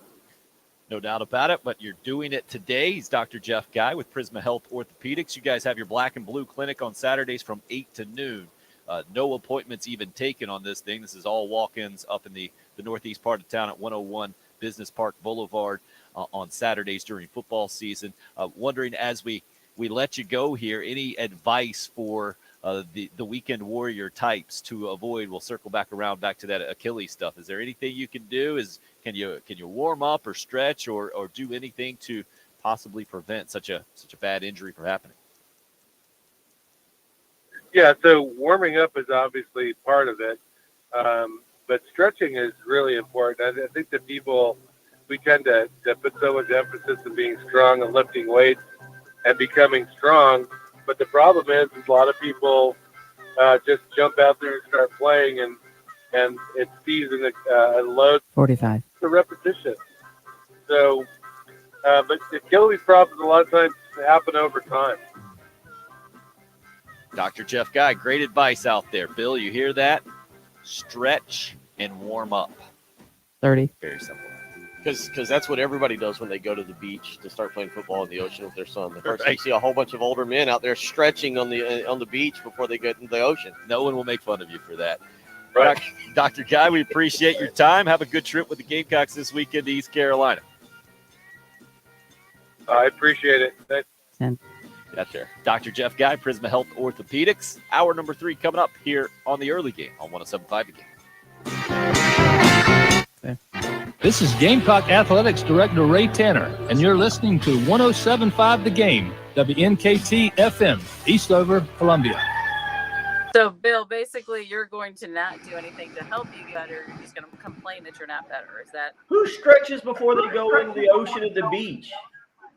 What are you out there like doing toe? Get out there. All right, let me polish off this bourbon and water, and then I'll do some stretches. Okay, step 1, that's probably a problem. But, like, do you stretch regularly? Y'all used to. Well, I know it's been a long time, but you don't remember I stretched. The problem, honestly, what you're discussing is different than stretching. I tore my meniscus years ago, and my doctors, and I think we've already talked about this, said like, all right, go with it as long as you can, because once you have meniscus surgery, it starts the road to knee replacement surgery. And you need to be strengthening your quads, so it helps take some of the load off of. I do strengthen my quads. I legitimately had been doing that previously. But no, this is just something that pops up about once or twice a year because I do something like that basketball camp I did. Remember, I did that at Saxe-Gotha back at the beginning of August. I didn't have any problems there. I just turned it. Probably was in the ocean and dove one way and just kind of turned it. The problem is... But that's what I was saying. Do you stretch regularly, like, to stay flexible? Yeah, I've tried to work on flexibility, yeah. Remember when we were back in the good old days when we were in the studio, we were doing you and Patrick. Yeah, we were talking about touching our toes and stretching. I stretch basically. I think we know I stretch in some way, shape, or form because sitting down is not my forte. By the way, we've been up around 50 to 60 live viewers. Thank you, Colby. New people, show yourself. Get on here and say good morning or something. We've had a few new people weigh in this morning that I've kind of appreciated. Not that I don't like it. Casey was a new person. Micah. What a host. Micah, New people, show yourselves. Show yourselves, new people. Get on there. Casey's not new. Tell us your stretching routine. Yeah. Casey's a wily old vet of the live with a darkened face in your witness relocation program there. Yeah, but I can move. Show yourselves. Don't think for a second I won't move back to where I was. You'll show us. Turn this car right around.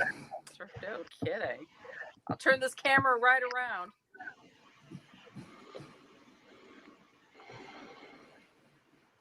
Attaboy, Steve. Back at you, sir. Yeah, Craig, we know you, man. Sorry. No love. Yeah.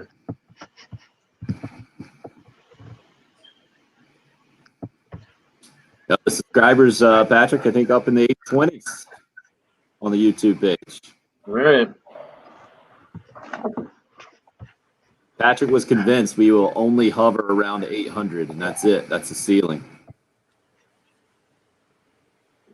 I don't get out of bed for less than 1,000. What did you say? Okay. There's the motivation for people to jump on. 822. Hope says Girl Hope. 822. He's all over it. Nice. Nice. It's going to be a long road to 1,000. It's because we have to expand a little bit. I think Wow. I'm How not about sure. this? Anonymous texter just texted in. I'm watching on Apple TV. Not sure how to say hi on live. Ah, I had no idea you could get us through Apple TV. Hello, Apple Television. Adam, Greg. Apple TV is like a Fire Stick. Is it? Right. Yeah. Yeah. They just have YouTube. What is? Apple Wait a TV. minute. Then what's Ted Lasso come on? Apple TV Plus. Apple TV. Apple TV. Comes on Apple TV Plus is the streaming platform. You Apple have to have TV the is a subscription. product. Yeah, Apple TV is like a Roku. Gotcha.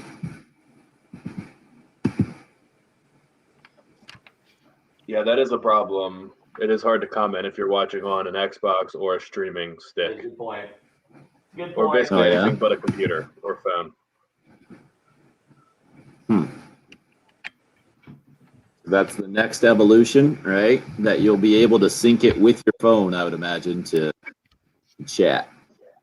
Yeah, I mean, I know some people watch already. YouTube on my smart TV, and it's a Fire TV, so I could never comment on anything if I was watching live. Although I think you can buy keyboard remotes and things like that, but it's okay. Oh, Bill did it. He turned that car right around. He will not be in the witness relocation program for hour 3. For this hour. We get to Now watch gaze our into his numbers. eyes. Now that we can see his face, the numbers are going to go back down. Right. Your face, Richard. Ooh, good one. You guys want a fun fact before we start the 8 o'clock hour? A fun fact? Absolutely. Who would say no to a fun fact? This is our fun fact. We have fun facts before work every night. Last night's fun fact was wombats are the only animals that poop in exact cubes, and they stack them up to mark their territories. Wow. That was a fun fact. I want to know what doctor was the first person to discover this fun fact and how they did their research. That sounds awful. I think it was probably a wildlife observation that they're just sitting there stacking up perfect cubes. But then some doctor said, why are they pooping cubes?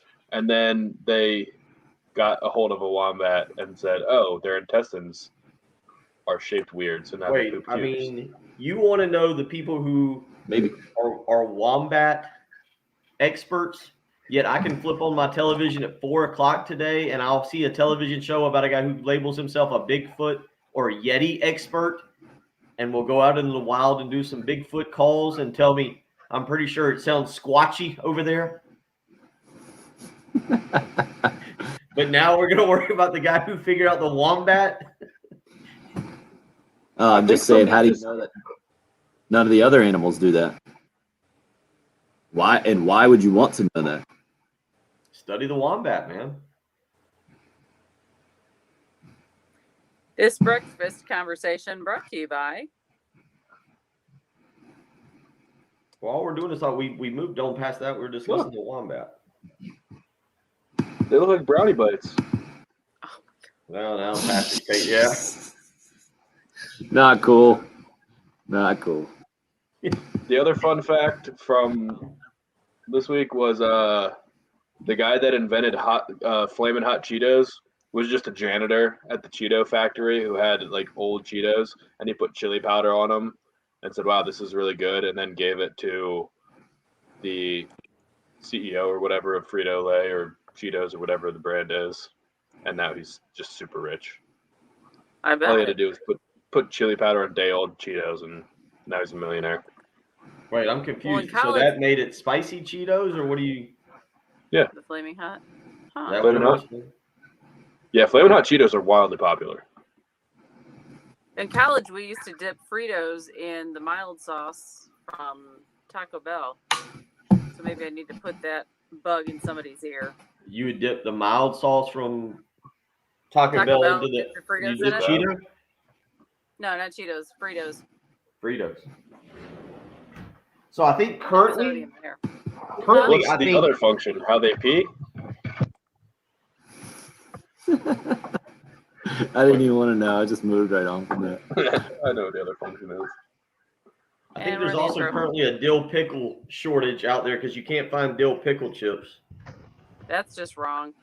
Yeah, Austin is not happy. Do you drink the juice? Saw that conversation with Beamer. Isn't it? It's good for cramps, isn't it?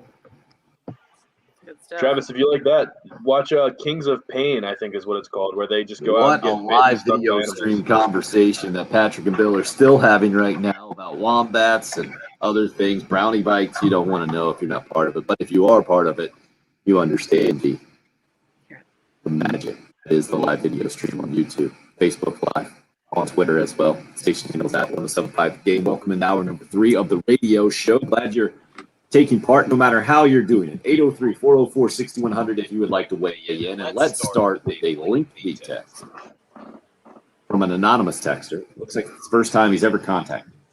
He's I'm kind of glad you're setting reading this. because I wasn't going to. He's kind of setting the whole thing up, and let's do that. And we have talked a lot about the quarterback situation for the Gamecocks this week. Again, if you don't understand why, then it's hard for me to relate to you because this is not just about Zeb Nolan or Luke Doty going against East Carolina and who gives Carolina the best chance to win. This is about recruiting highly recruited in-state guys with athleticism, changing their positions, then how much do you play quarterbacks early on in their career versus a guy who comes in and has a story that no one's ever heard of as a graduate assistant coach, goes back to being a player, gets the starting game number 1, throws 4 touchdowns, but it was against one of the worst teams in college football. How much confidence does a team have in him? Or what about the health of a mid-foot sprain for a guy who relies on athleticism and the whole thing? Let me get into this text exactly. Carry-on Joyner, the anonymous texter begins, was said to be too talented to keep off the field, so he got wide receiver reps. Only to be back and forth at 2 positions, no production his freshman year. Luke Doty was said to be too talented to keep off the field, back and forth at 2 positions, got to play quarterback, and played as a true freshman would play. Not too good. Comes out of spring as the number 1 quarterback. Then the texter says, no, the team had no other QB. Summer made improvement, we're told, but still needs work. Injured foot just before the first game with no more to very limited reps. Folks want him number 1 quarterback. The texter continues, because he's said to be better. Not going to work, the texter says. If he's the number 1, he'll get the call. Not a dead horse beater, but the debacle with Ryan Helinski may never be known. He and Jake Bentley would, in my opinion, the texter says, have been picked up by the NFL. At this moment, Zeb has to be your guy. If Luke is really the guy, he'll get the call from Georgia or Kentucky. There's a lot there, guys. What stands out to you? I'll give you guys the first chance to comment, Bill. What do you think about that soliloquy, if you were able to focus in on the entire text? Well, Joyner did spend, was it 2018?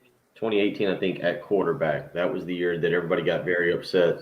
He wasn't bouncing back and forth in 2018. And I don't think, Tim, correct me if I'm wrong, he was bouncing back and forth in 2019. I believe the wide receiver plan didn't start until after last year when they had Doty Helinski. Game number 1, when Ryan Helinski beat him out in 2019. Was he a quarterback? About 10 days before, right? That's when he was moved to wide receiver and started or got out there really early against North Carolina in that season open. Well, no, that was 29. That was Jake beat him out as backup. Yeah. So anyway, but I don't know. I mean, like you said, there's a lot there. What the one thing I think that the texter is getting to that I agree with is that you've got to let Luke Doty come along at his own pace. We haven't seen enough from him to make a decision one way or the other. You can certainly pick and choose how you want to assess his play last year in 2.5 games. Clearly, people did that as well after the spring game, comparing him to Jason Brown. So Luke Doty's got a lot of time. He's got all the time in the world right now because technically he's still considered, or he's technically considered a freshman. You don't even have to call him a redshirt freshman. So how he's got time to develop and get better, and whether you want to throw him out there on Saturday again to see what he can do with this offense, because clearly they did build this offense around him. When Marcus Satterfield and Shane Beamer came to South Carolina, I think that was the guy that they looked at and said, okay, we've got a guy who can run, who maybe fits the Jalen Hurts, Kyler Murray, not their talent, but what would you say, their quarterback mold? How would you describe it? Because style, yeah, that's a good one. So you'd say, all right, he fits kind of what they did. Even at Temple, PJ Walker was a guy who could beat you with his legs a little bit. We talked about Joe. But wasn't Burrow the first thing Marcus Satterfield said about Luke Doty about his live arm? Didn't we spend a long time talking about how he said he's a natural broke down? passer? He's talked about a natural passer. You're the one who always throws arm in there, live arm strength. Yeah, get that arm talent. No, but he went on to describe what does a natural thrower mean, and he said he's got arm strength, he's got accuracy, he's got everything. So I don't think he just looked at him as some athlete that, maybe we can get him some slant routes. So I think that it's all something. I hope people don't. Luke Doty's got a lot of time to develop, and most of the time it takes a year or two for quarterbacks to develop. I mean, Jake Bentley was given time. Connor Mitch, let's go back to the quarterbacks here for a second. Connor Mitch got injured in game number 2 after he played about 6 quarters there for Steve Spurrier and got injured. I know he's had a redshirt freshman year as well. So he'd been in the program a little over 3 years. Then you go on to Lorenzo Nunez, I think was the next guy. He was a true freshman, got thrown in there right away. Obviously, he got subbed out, and it ended up being Perry Orth the rest of that year. Then you go into the next year, Perry Orth starts, but you've got true freshman in Brandon McElwain, true freshman in Jake Bentley. Bentley's able to take the job and run with it for 2.5 years. Again, true freshman comes in Ryan Helinski. That goes over to a guy who had been in the program for 9 months, and then you get another true freshman. South Carolina started a lot of true freshmen at quarterback the last few years. You got to just let some of these guys develop and play over time. Jake Bentley wasn't – I wonder if people have a little bit more of an appreciation for Jake Bentley now, having gone back and seen the quarterback struggles since his injury.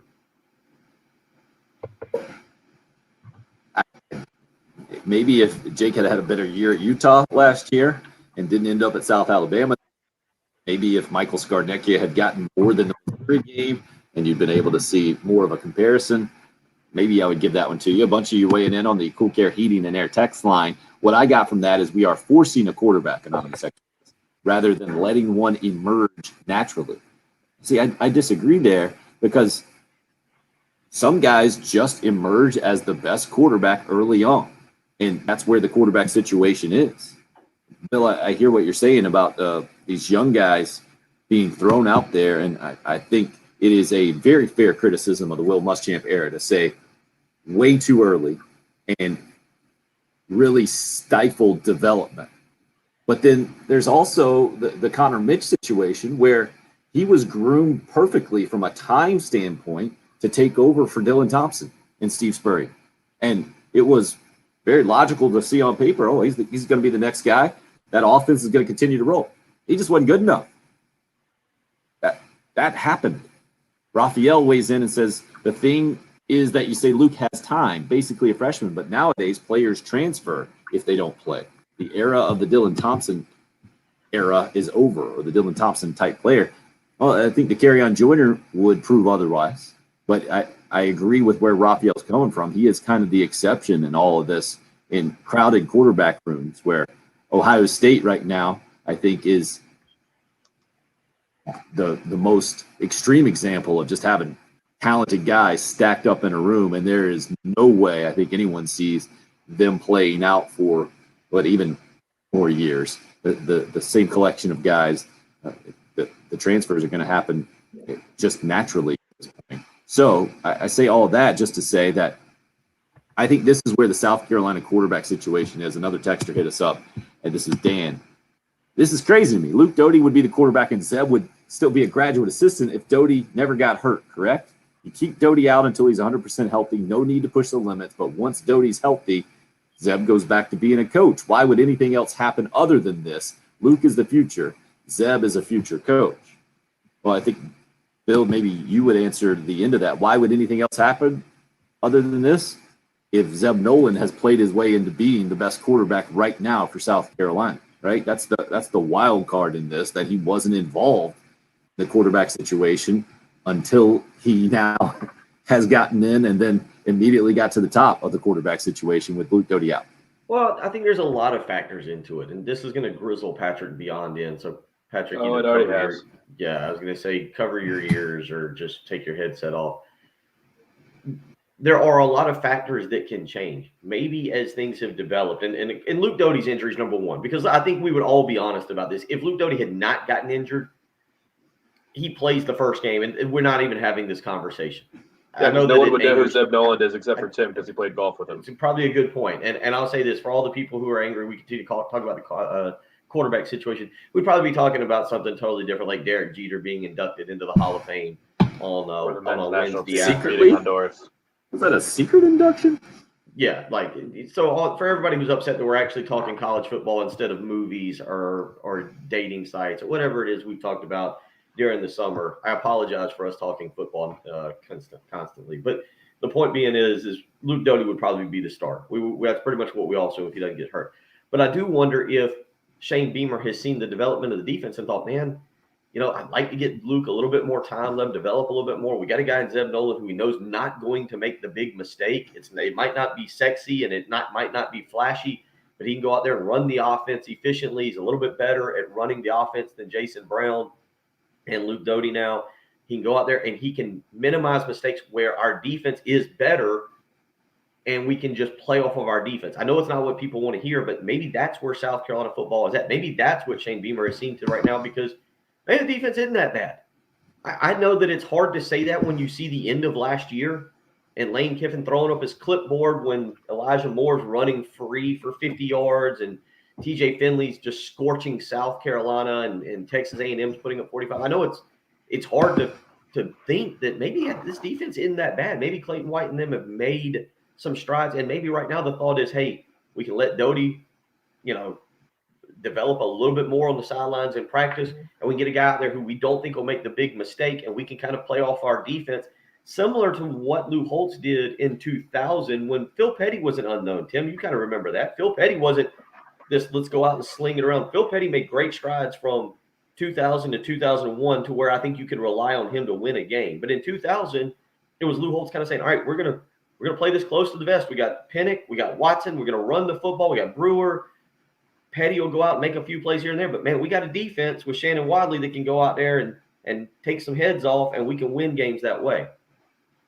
You don't remember 2000 to 2001, Patrick, so I don't know where you're about to go. It appears we have a question from young Patrick Perret. Is 5 years old in 2000? Yeah, 5 years old. Question: if that's what the mindset is, get the guy that doesn't make mistakes and just try to do whatever you can to beat East Carolina. Where does that leave you the following week? You can't play to not make mistakes against Georgia with Zeb Nolan. You will get shut out. It's a long season, and I'm with you, but you can't think about Georgia right now. Look, Patrick, I'm with you on Georgia. Okay, yes, we can. But right now, South Carolina has to win this game. They've got to win East Carolina. All right. Can I ask a counter question? I'd like to ask a counter question, sir. Go ahead. No matter what happens at the quarterback position for South Carolina this Saturday, is there any way South Carolina is less than a 20-point underdog against Georgia? I'd be shocked. Unless, and look, there is a way, and I'm being serious. If you followed Kirby Smart and what he's talked about with them having COVID issues, you do wonder if something happens there. And if that line were to come out next week and it's less than 20, I would look at you and be like, yeah, something's going on with inside Georgia's football team to where it is. I'm just to answer your Georgia would have to field 22 players. But the bottom line, then they wouldn't be. Is there still a roster limit? I'm sure there is. I can't remember now if they removed roster. But anyway, I'm just saying a lot has changed.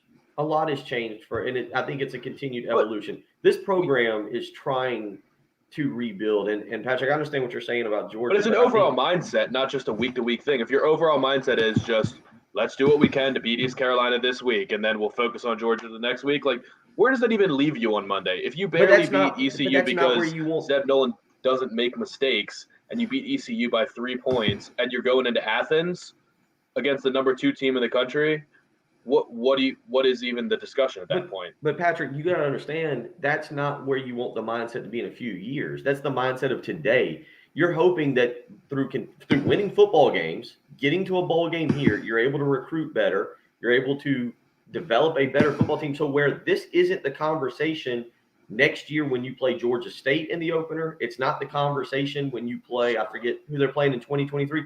The program has to grow from this moment. This can't be the continued conversation for Shane Beamer year in, year out. But how does a 24-year-old quarterback help you grow? Like, just tell me so what you're saying is do what you can to beat East Carolina, because no matter what happens, you are going to get your butts kicked and it's going to be bad against Georgia. And don't even go into that game with the mindset of let's do what we can to try and win the game. No, that's the thing. It comes down to, we overanalyze this to death. It's very simple. You play the guy who gives you the best chance to win the game. Bill's just saying that the guy who might give Carolina the best chance to win a game right now is also the guy who's not going to make a big mistake. And that might be the best way that this team can play to win. So that's why I asked the question. So, like, we're back to when I originally asked the question. If what it takes to win this game is play mistake-free football, and that's how you beat East Carolina, that can't also be the recipe to beat Georgia. You're right. They might have to change that recipe. And then you play a quarterback. So Zeb starts against East Carolina, but Luke starts against Georgia. Right, because he has the higher ceiling. And that's why would that offend you? Because you play the best defense in the country, and he's making his first start, and it's going to be bad, and then he's going to have no confidence, and the whole fan base will be against him and saying, we need Zeb back. Okay, so what happens if that's he goes a nightmare scenario for Luke? What happens if he goes out this week and has 3 turnovers and you have to bench him? Now he's loaded with confidence? Well, at least we know. But you'd be proven right. But you would know with a loss. And that's unacceptable. This is major college football. You're not playing for the next week. Well, first of all, if he starts and he's not making it to 3 interceptions, it doesn't seem like they'll pull him. If he throws 2 interceptions in the first quarter, they'll probably just pull him and put Zeb back in. Now that'll make it better. You're right. All right, we all. Well, it would be bad. He won't make it to 3. He won't make it to 3. If he throws 3 interceptions, it's a terrible situation no matter what. So are you asking me to like? I'm not. You can't. You guys spin zone 3 interceptions into a good thing. Like, I don't know right now. Your future is different than trying to accomplish something this year, because accomplishing something, getting to a bowl game this year, is a big accomplishment. There's a reason Vegas has the over/under of 3.5. Getting to a bowl game. So yes, winning a game like this, to me, is extremely important, as you pointed out. I don't know if either quarterback goes out there and gives South Carolina a great chance to win next week. I have no clue. We'll worry about that next week. Win this one. Get to do something that you haven't done since 2007, which is open a season 2-0. Do something that you haven't done. You've only done once since 2012, and that's open a season 2-0. Build confidence that way. Because I can tell you what, going out and your quarterback having a great performance, either one, but losing to East Carolina, doesn't build confidence in the team. Win the game. Win the game. I don't care who starts at quarterback. Start Dylan Wanham at quarterback for all I care. Just win the game. Patrick, what other GA has? Find out if another GA has any experience and get him out there. I don't care. Why are we insinuating that if Luke Doty starts, you lose to East Carolina? What? I think Luke Doty will beat East Carolina by more than Zeb Noland would. Right. But all Bill is saying is that he's not convinced of that based on what he's seen so far. And I think that's pretty fair based off of what we've seen from Luke Doty. Now, what we've seen and heard, if you want to put more stock in what Satterfield has said and what Shea Beamer has talked about, maybe that's a different deal. Brian says Patrick's so upset he has the windows in the studio fogged up. Patrick's sitting in his bedroom right now, but it does kind of look like the window is fogged up. Troy agrees with Patrick. Damon was all in with Bill. Mike's in with Patrick. Oh, I love how we're taking sides this morning. Justin, kind of more on Bill's side. What has Luke Doty shown in his 2 games that started that makes you that confident? And that's the thing. I don't think we've seen it. We see you on the Love Chevy phone line, so we'd love to get more of your opinion so Bill and Patrick can stop yelling at each other. 803-404-6100. We'll do that when we come back. It's the early game, 7-5 begin.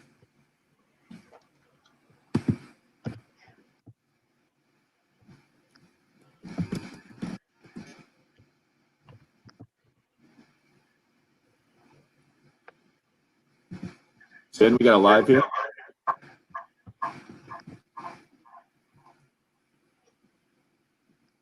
Doesn't sound like it.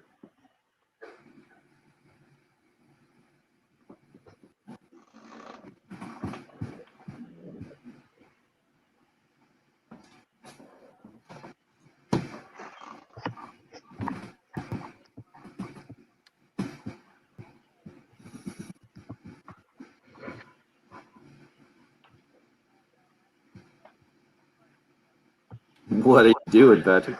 So all my people coming in. 8:23 was a good minute for Patrick's Army. Oh, Jesse, DC, Ross. We want Doty. We want Doty. Been waiting No for more FDA Nolan. approval. No more Nolan. Now is the time to get vaccinated. All right.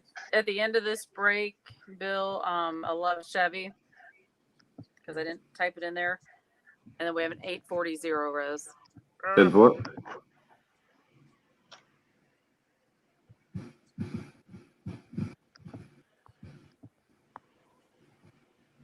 Just a reminder. Oh, let's move that. Attaboy, York. Will do.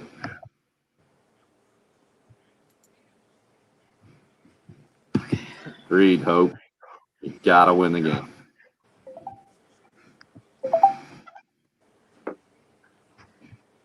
I was texting with Kerry. He's hoping to be here. He had an appointment, but he should be on. So Okay. he'll let us know if that changes. So you have the 2 calls right now. Got it. Casey and Ray. Is that right? Correct. Yep.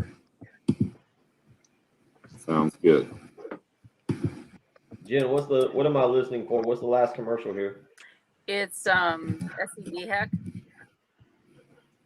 So it's 1, 2, 3, almost 4 minutes, 3.5 minutes away. So I give you a heads up. I got the script. All right.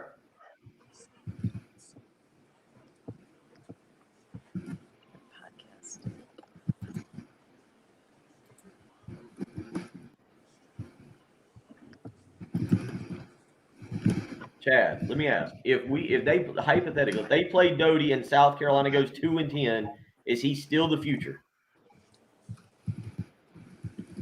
Is that? I mean, that's when we say when Doty is the future, he's got to play. Like, then do you just say like, all right, well, sorry, we played. You know that he's the future. He's got to start next year. I mean, Colton Gauthier is a freshman. Should we start him? He might be the future. That's actually what I might do to Patrick. I might switch the comment. You know what, Patrick? You're right. I haven't seen Colton Gauthier. I think he's the future. That's who should play. It's fine. Your Army's thinning out by the second right now. You make that point, it's going to be empty. I think most people agree with me. You got to play the guy who gives you the best chance to win. I don't think most people agree with you. I think it's at best 60-40 me. Wow. Okay. Maybe 65-35.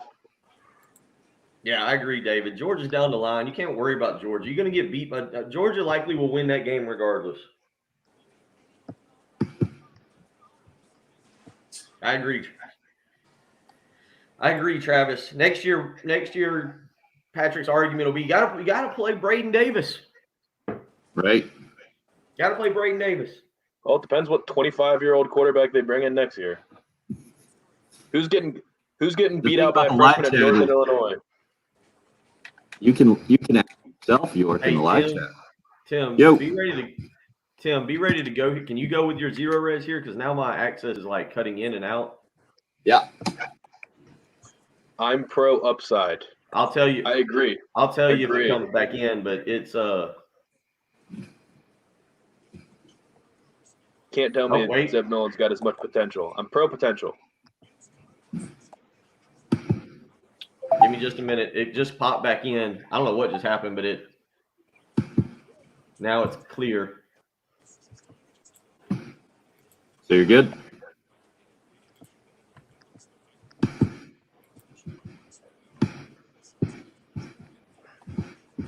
But that's the thing, DC. They could have seen enough to change their mind at this point. That would be ridiculous. Not having watched Gamecock football quarterbacks the last several years.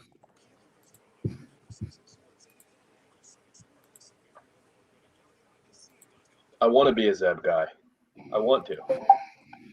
Do you, Tim, I Patrick? think I'm good here. Okay. Yeah, I hate that I'm in this position, but it wasn't an impressive game. Can you hear me okay? It's not breaking up or anything, is it? No, I think you're okay. Okay. Yeah, it looks like it popped back in. All right. Yeah, about 30 seconds. Okay. But Justin, they won't. As long as you get a decent quarterback. Yeah, there will be some idiots out there who always think the backup can do better.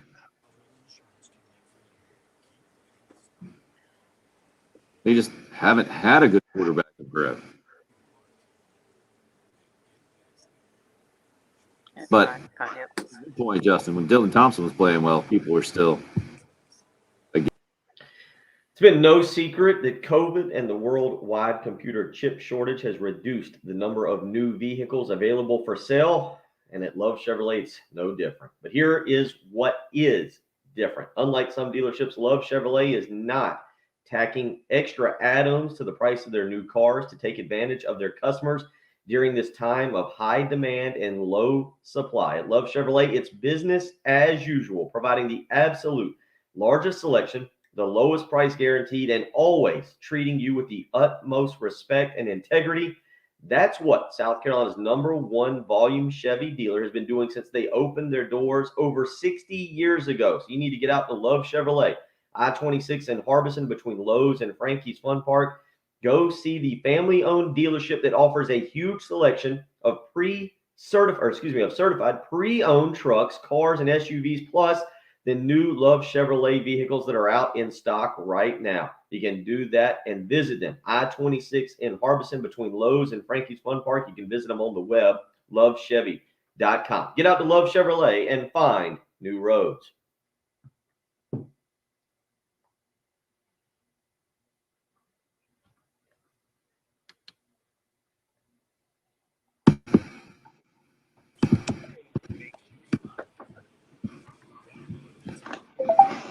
We still got Casey and Ray. We do. All right, we're going to get to them pretty quick here. Okay. Guys are up.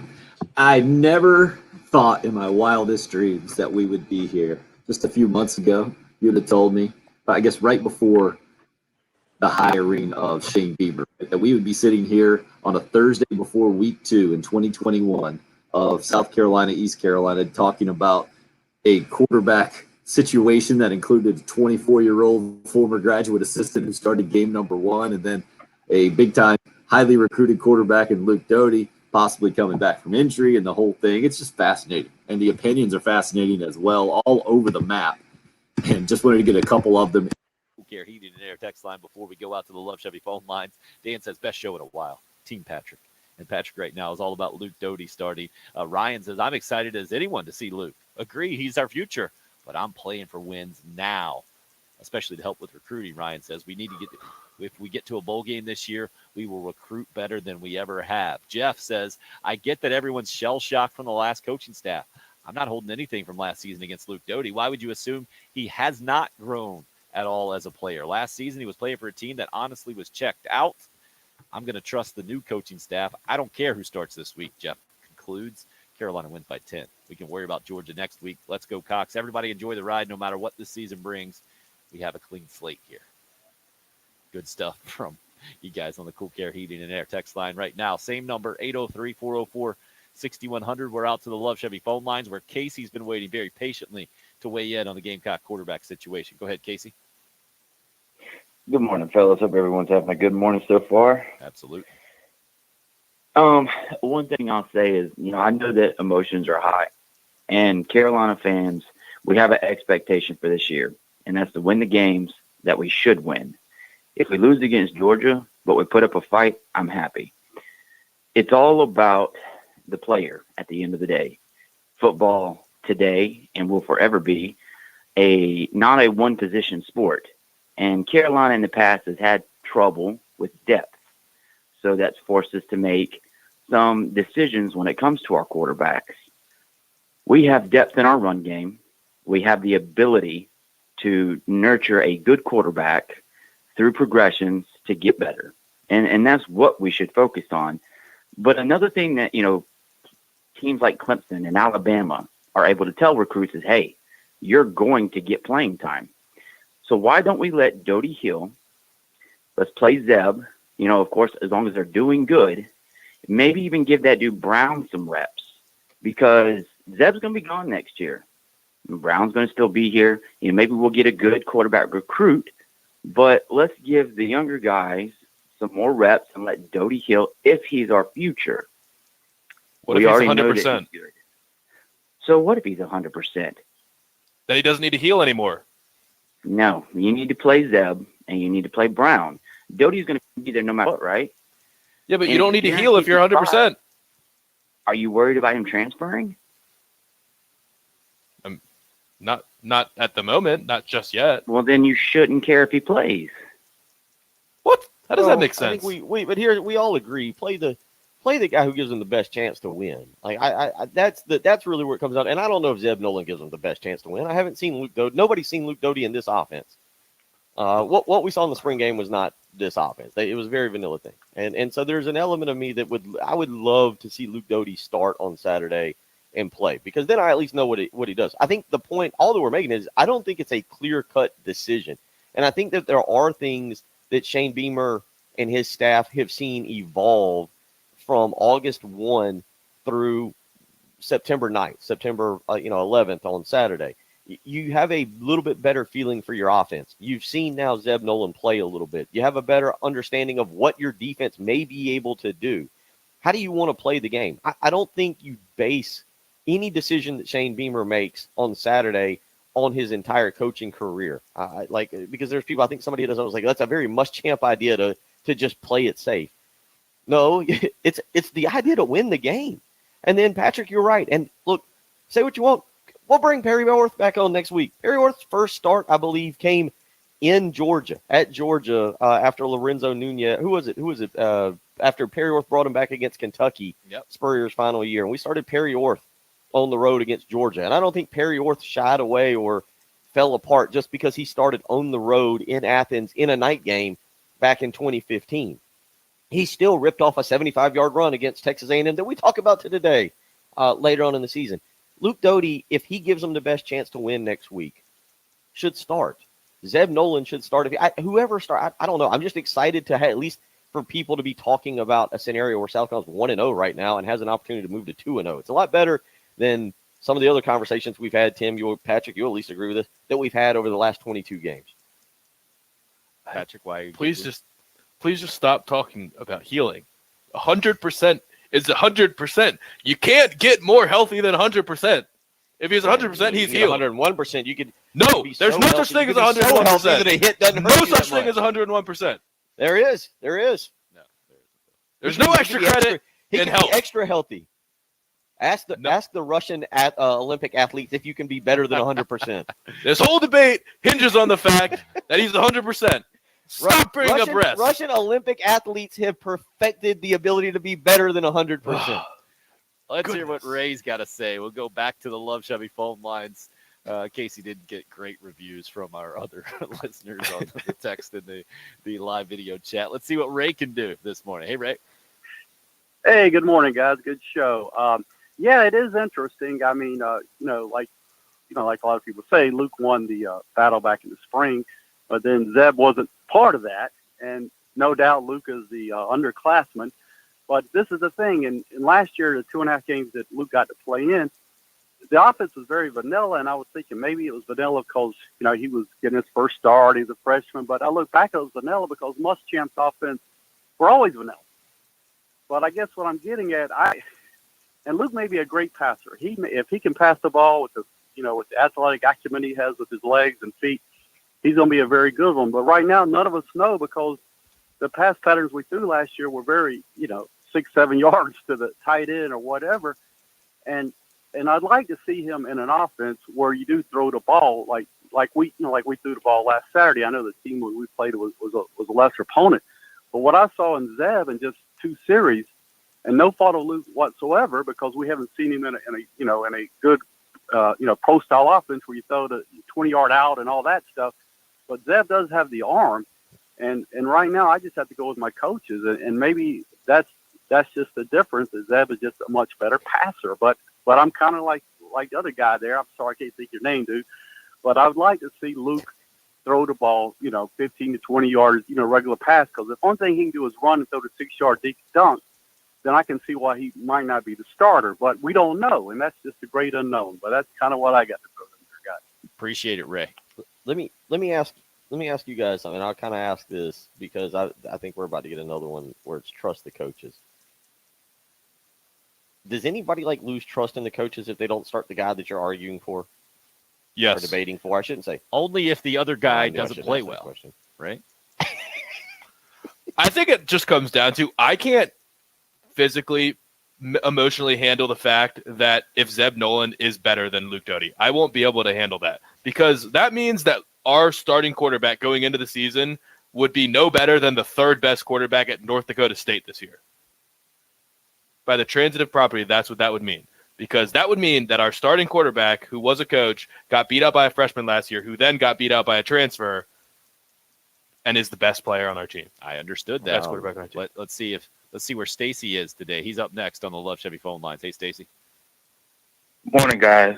I mean, the bottom line is this: if Doty can plant with his foot, and he's 100% or whatever it is, if he can do whatever the coaches are asking him to do, I think he'll start. The bottom line is the coaches don't want to ruin him, for the season if he's not at a certain point where he can do everything they asked for him to do, which made him the starter in the first place. Yeah, but the question is, Stacy, that was before Zeb Nolan was in the equation. Do these coaches think that Luke Doty is for sure the guy now that Zeb Nolan has come in and taken the starting job in his absence while he was hurt? The bottom line is this: if Luke Doty can do everything he did before he got hurt, he will start. Simple as that. I agree with you, Stacy. You guys have a good one. Bill, do you agree with Stacy? At a certain point where he can do everything they Oh, I was hoping we get to re-listen to that. Do I agree with Stacy? I mean, if Yes he's healthy, or no? he should start. Yes or no? No, not if he's healthy, he should start. If he's healthy, he will start. If he is 100%. Oh, no, I don't know what the coaches. No, I don't know. I don't agree. I just don't. I don't know what the coaches are thinking. Do y'all know what the coaches are thinking? Definitely not. Okay, We know what Patrick, they're we know where we stand on this. Do you know what the coaches are thinking? No. Okay. All three of us are in use. No, I don't think it's just that cut and dry. I think that's why we've had this guy. If we knew what the coaches were thinking, I don't know what we would have talked about for the last 6 hours, right?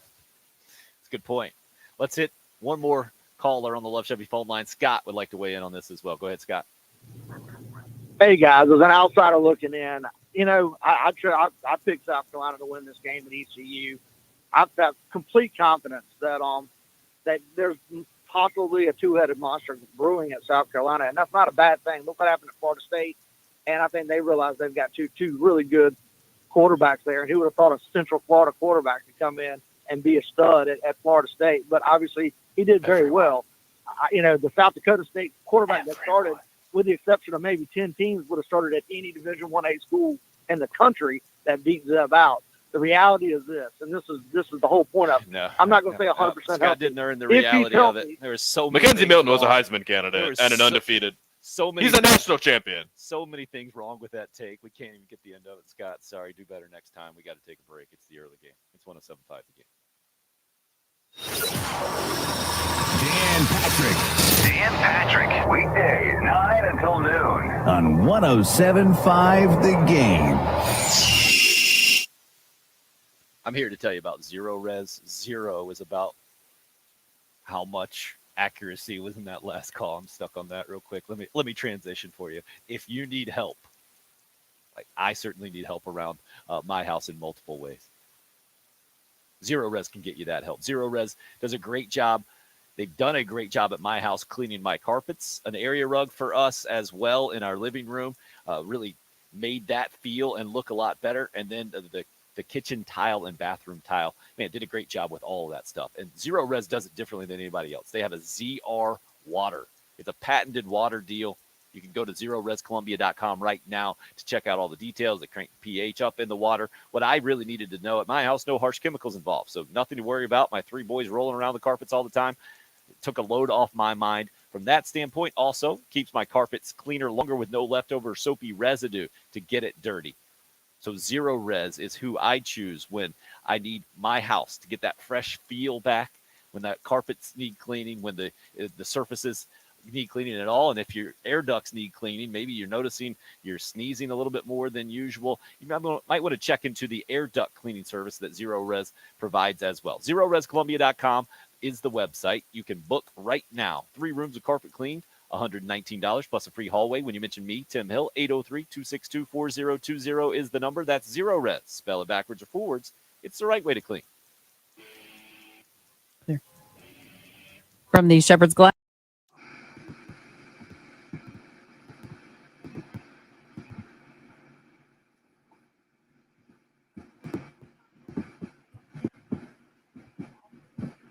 Too harsh for Scott there. No. What did he say? What was his point that y'all pointed out about? I mean, when he started from the outside looking in, like the rest of us are insiders and we all know exactly what's going on. He just didn't want to say as a North Carolina fan. Well, no, for me it was, who would have thought that a UCF quarterback Right. could You win mean the starting job at Florida State? You mean Mackenzie the one Milton, who was fantastic there at UCF? who won like The 25 South games in a Dakota row? transfer Yeah. from North Dakota State? Yes, Brute. I mean, it couldn't have scripted that one more like Ted Lasso wrong. York, I'm not going to forget you, man, but the game is on Saturday at noon. That's when you need to know the radio frequency, right? I'll send an email. We'll put it out there on the old station Twitter account tomorrow. And we'll put it out on the show. Don't worry.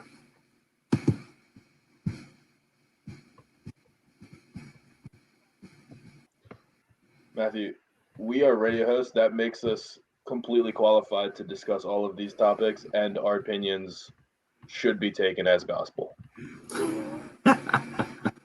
That's how it goes. It's true. I've had 3 cups of coffee. I don't know what else qualifies. I didn't eat a donut. And I'm able to turn my hat around with ease. See, this is relaxed Bill, ready to argue Bill. Relaxed Bill. Was it Stallone? It was Stallone. Oh, what's the arm wrestling movie? My buddy Over the Joe. top. Over the top, yeah. He turns the hat around.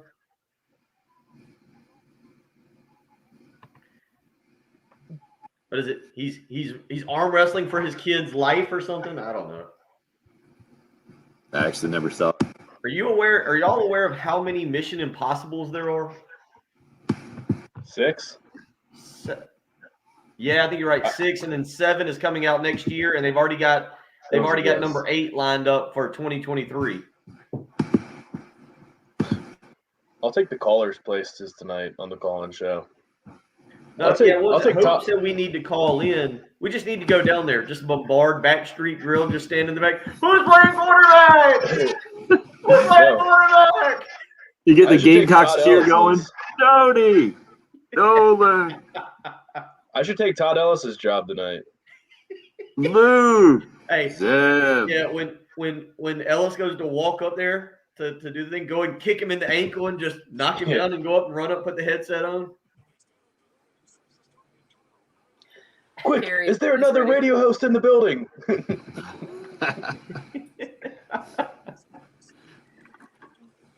Anybody, don't worry. His hat's on frontwards. It's okay. It's okay. Everything's good. Yeah, he's relaxed, everybody. He's relaxed. He's not going to argue with I would Shane. cut off every caller. All right, head back in. We have Carrie. All right.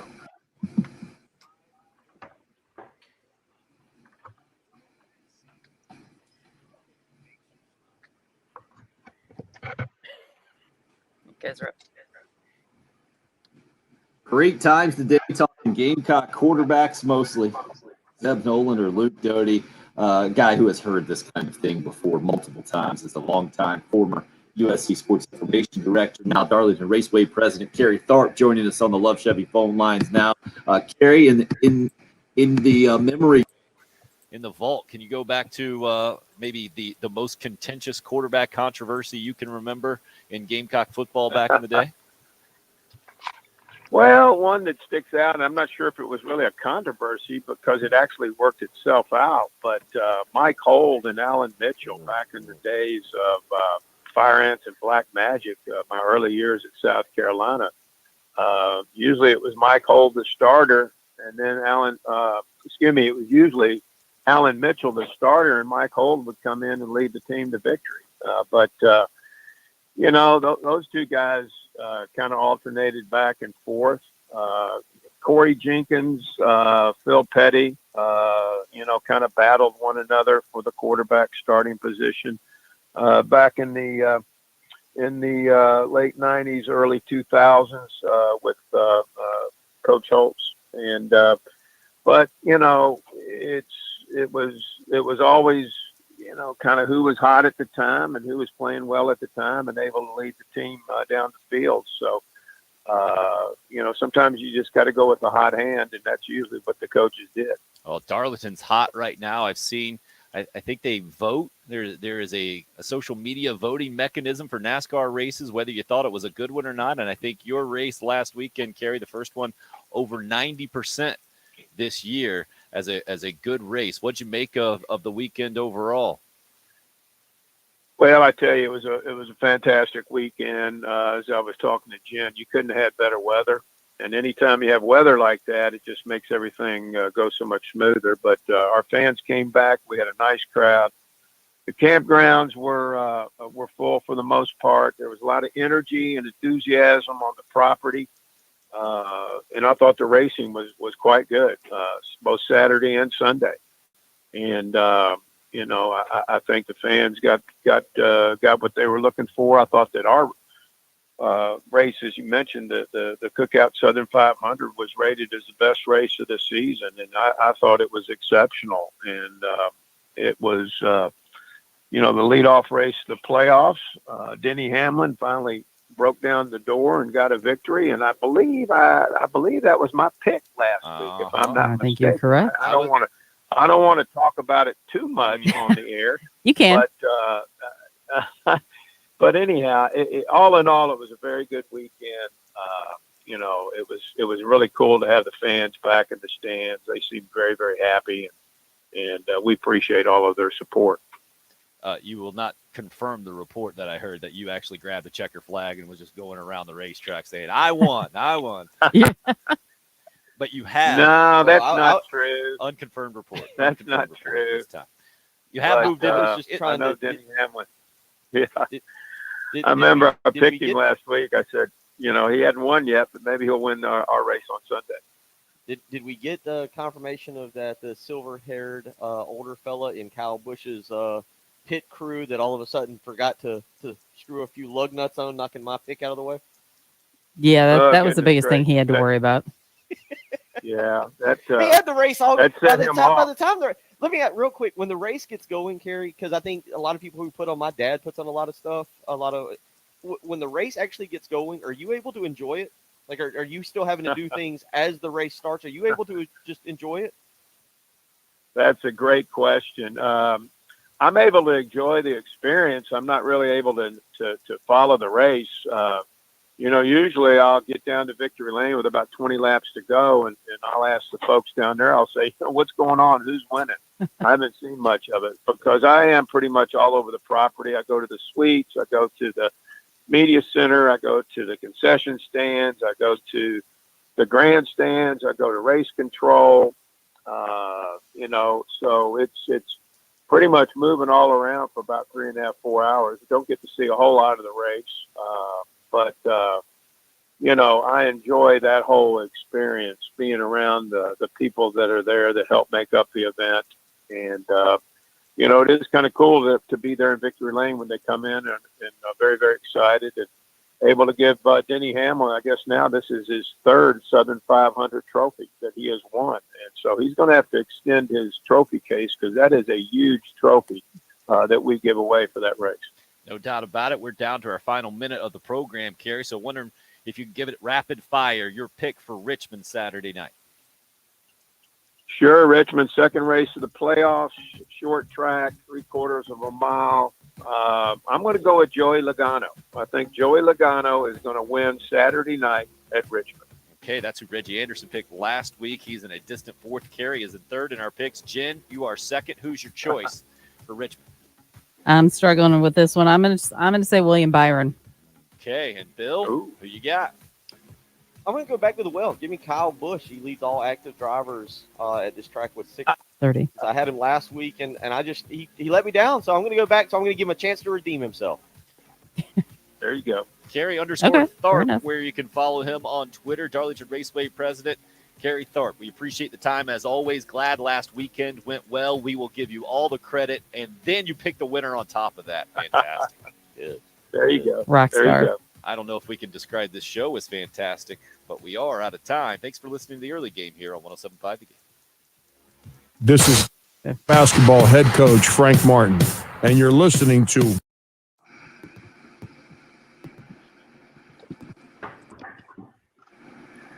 All right, that was fun, guys. Fun show. Yeah, your buddy Kyle Busch, he got fined $50,000 for being a tool after he got wrecked out of that thing. He should have been. He should have been angrier. Should have thrown some knuckles. Well, he actually drove way too fast to his garage, ran over some cones. There were spectators around. I mean, it was not good. And then he cussed twice on the air, and it's like, all right, buddy. I was talking to Kerry off the air, and he got fined $50,000. He said I'd have fined him $100,000. I'd taken 20 points. I mean, he's like, I've got no patience for that. He's just a competitor. He is. Yeah, that's it. He's the Zeb Nolan of NASCAR races. No, I think something Nolan's nice. He's a Tom Brady. No, that's what Zeb had very similar reactions on some of my tee shots. Oh, gosh. Just was not having it. Oh. Well, Just there you kidding on go. that one. Hey, guys, on the live stream, thanks for joining us, man. This was a fun one. Yep. It's been a good week so far. We can cap it off tomorrow. We got picks, Chris Deering. Be a good time. Yeah. Don't forget Sport Court, where you guys will get to make your ultimate argument about Nolan versus Doty tomorrow. Oh, my You know what? gosh. If we can remember, Patrick, if you get the lines out, maybe Tim can put them up throughout the morning. And if you want to weigh in, I'll try and keep track of everybody's picks with the old notepad here. If people want to weigh in with their picks throughout the morning. It's a good idea. All right. BC, Mark, Travis, appreciate it. See you guys tomorrow morning. Remember, if you missed any part of the program, you can always go back and check it out on YouTube. I think Facebook archives it as well. Make sure you let the friends know to subscribe. Sam, good for you. Love it. York, glad we got you fired up. Right. See you guys tomorrow.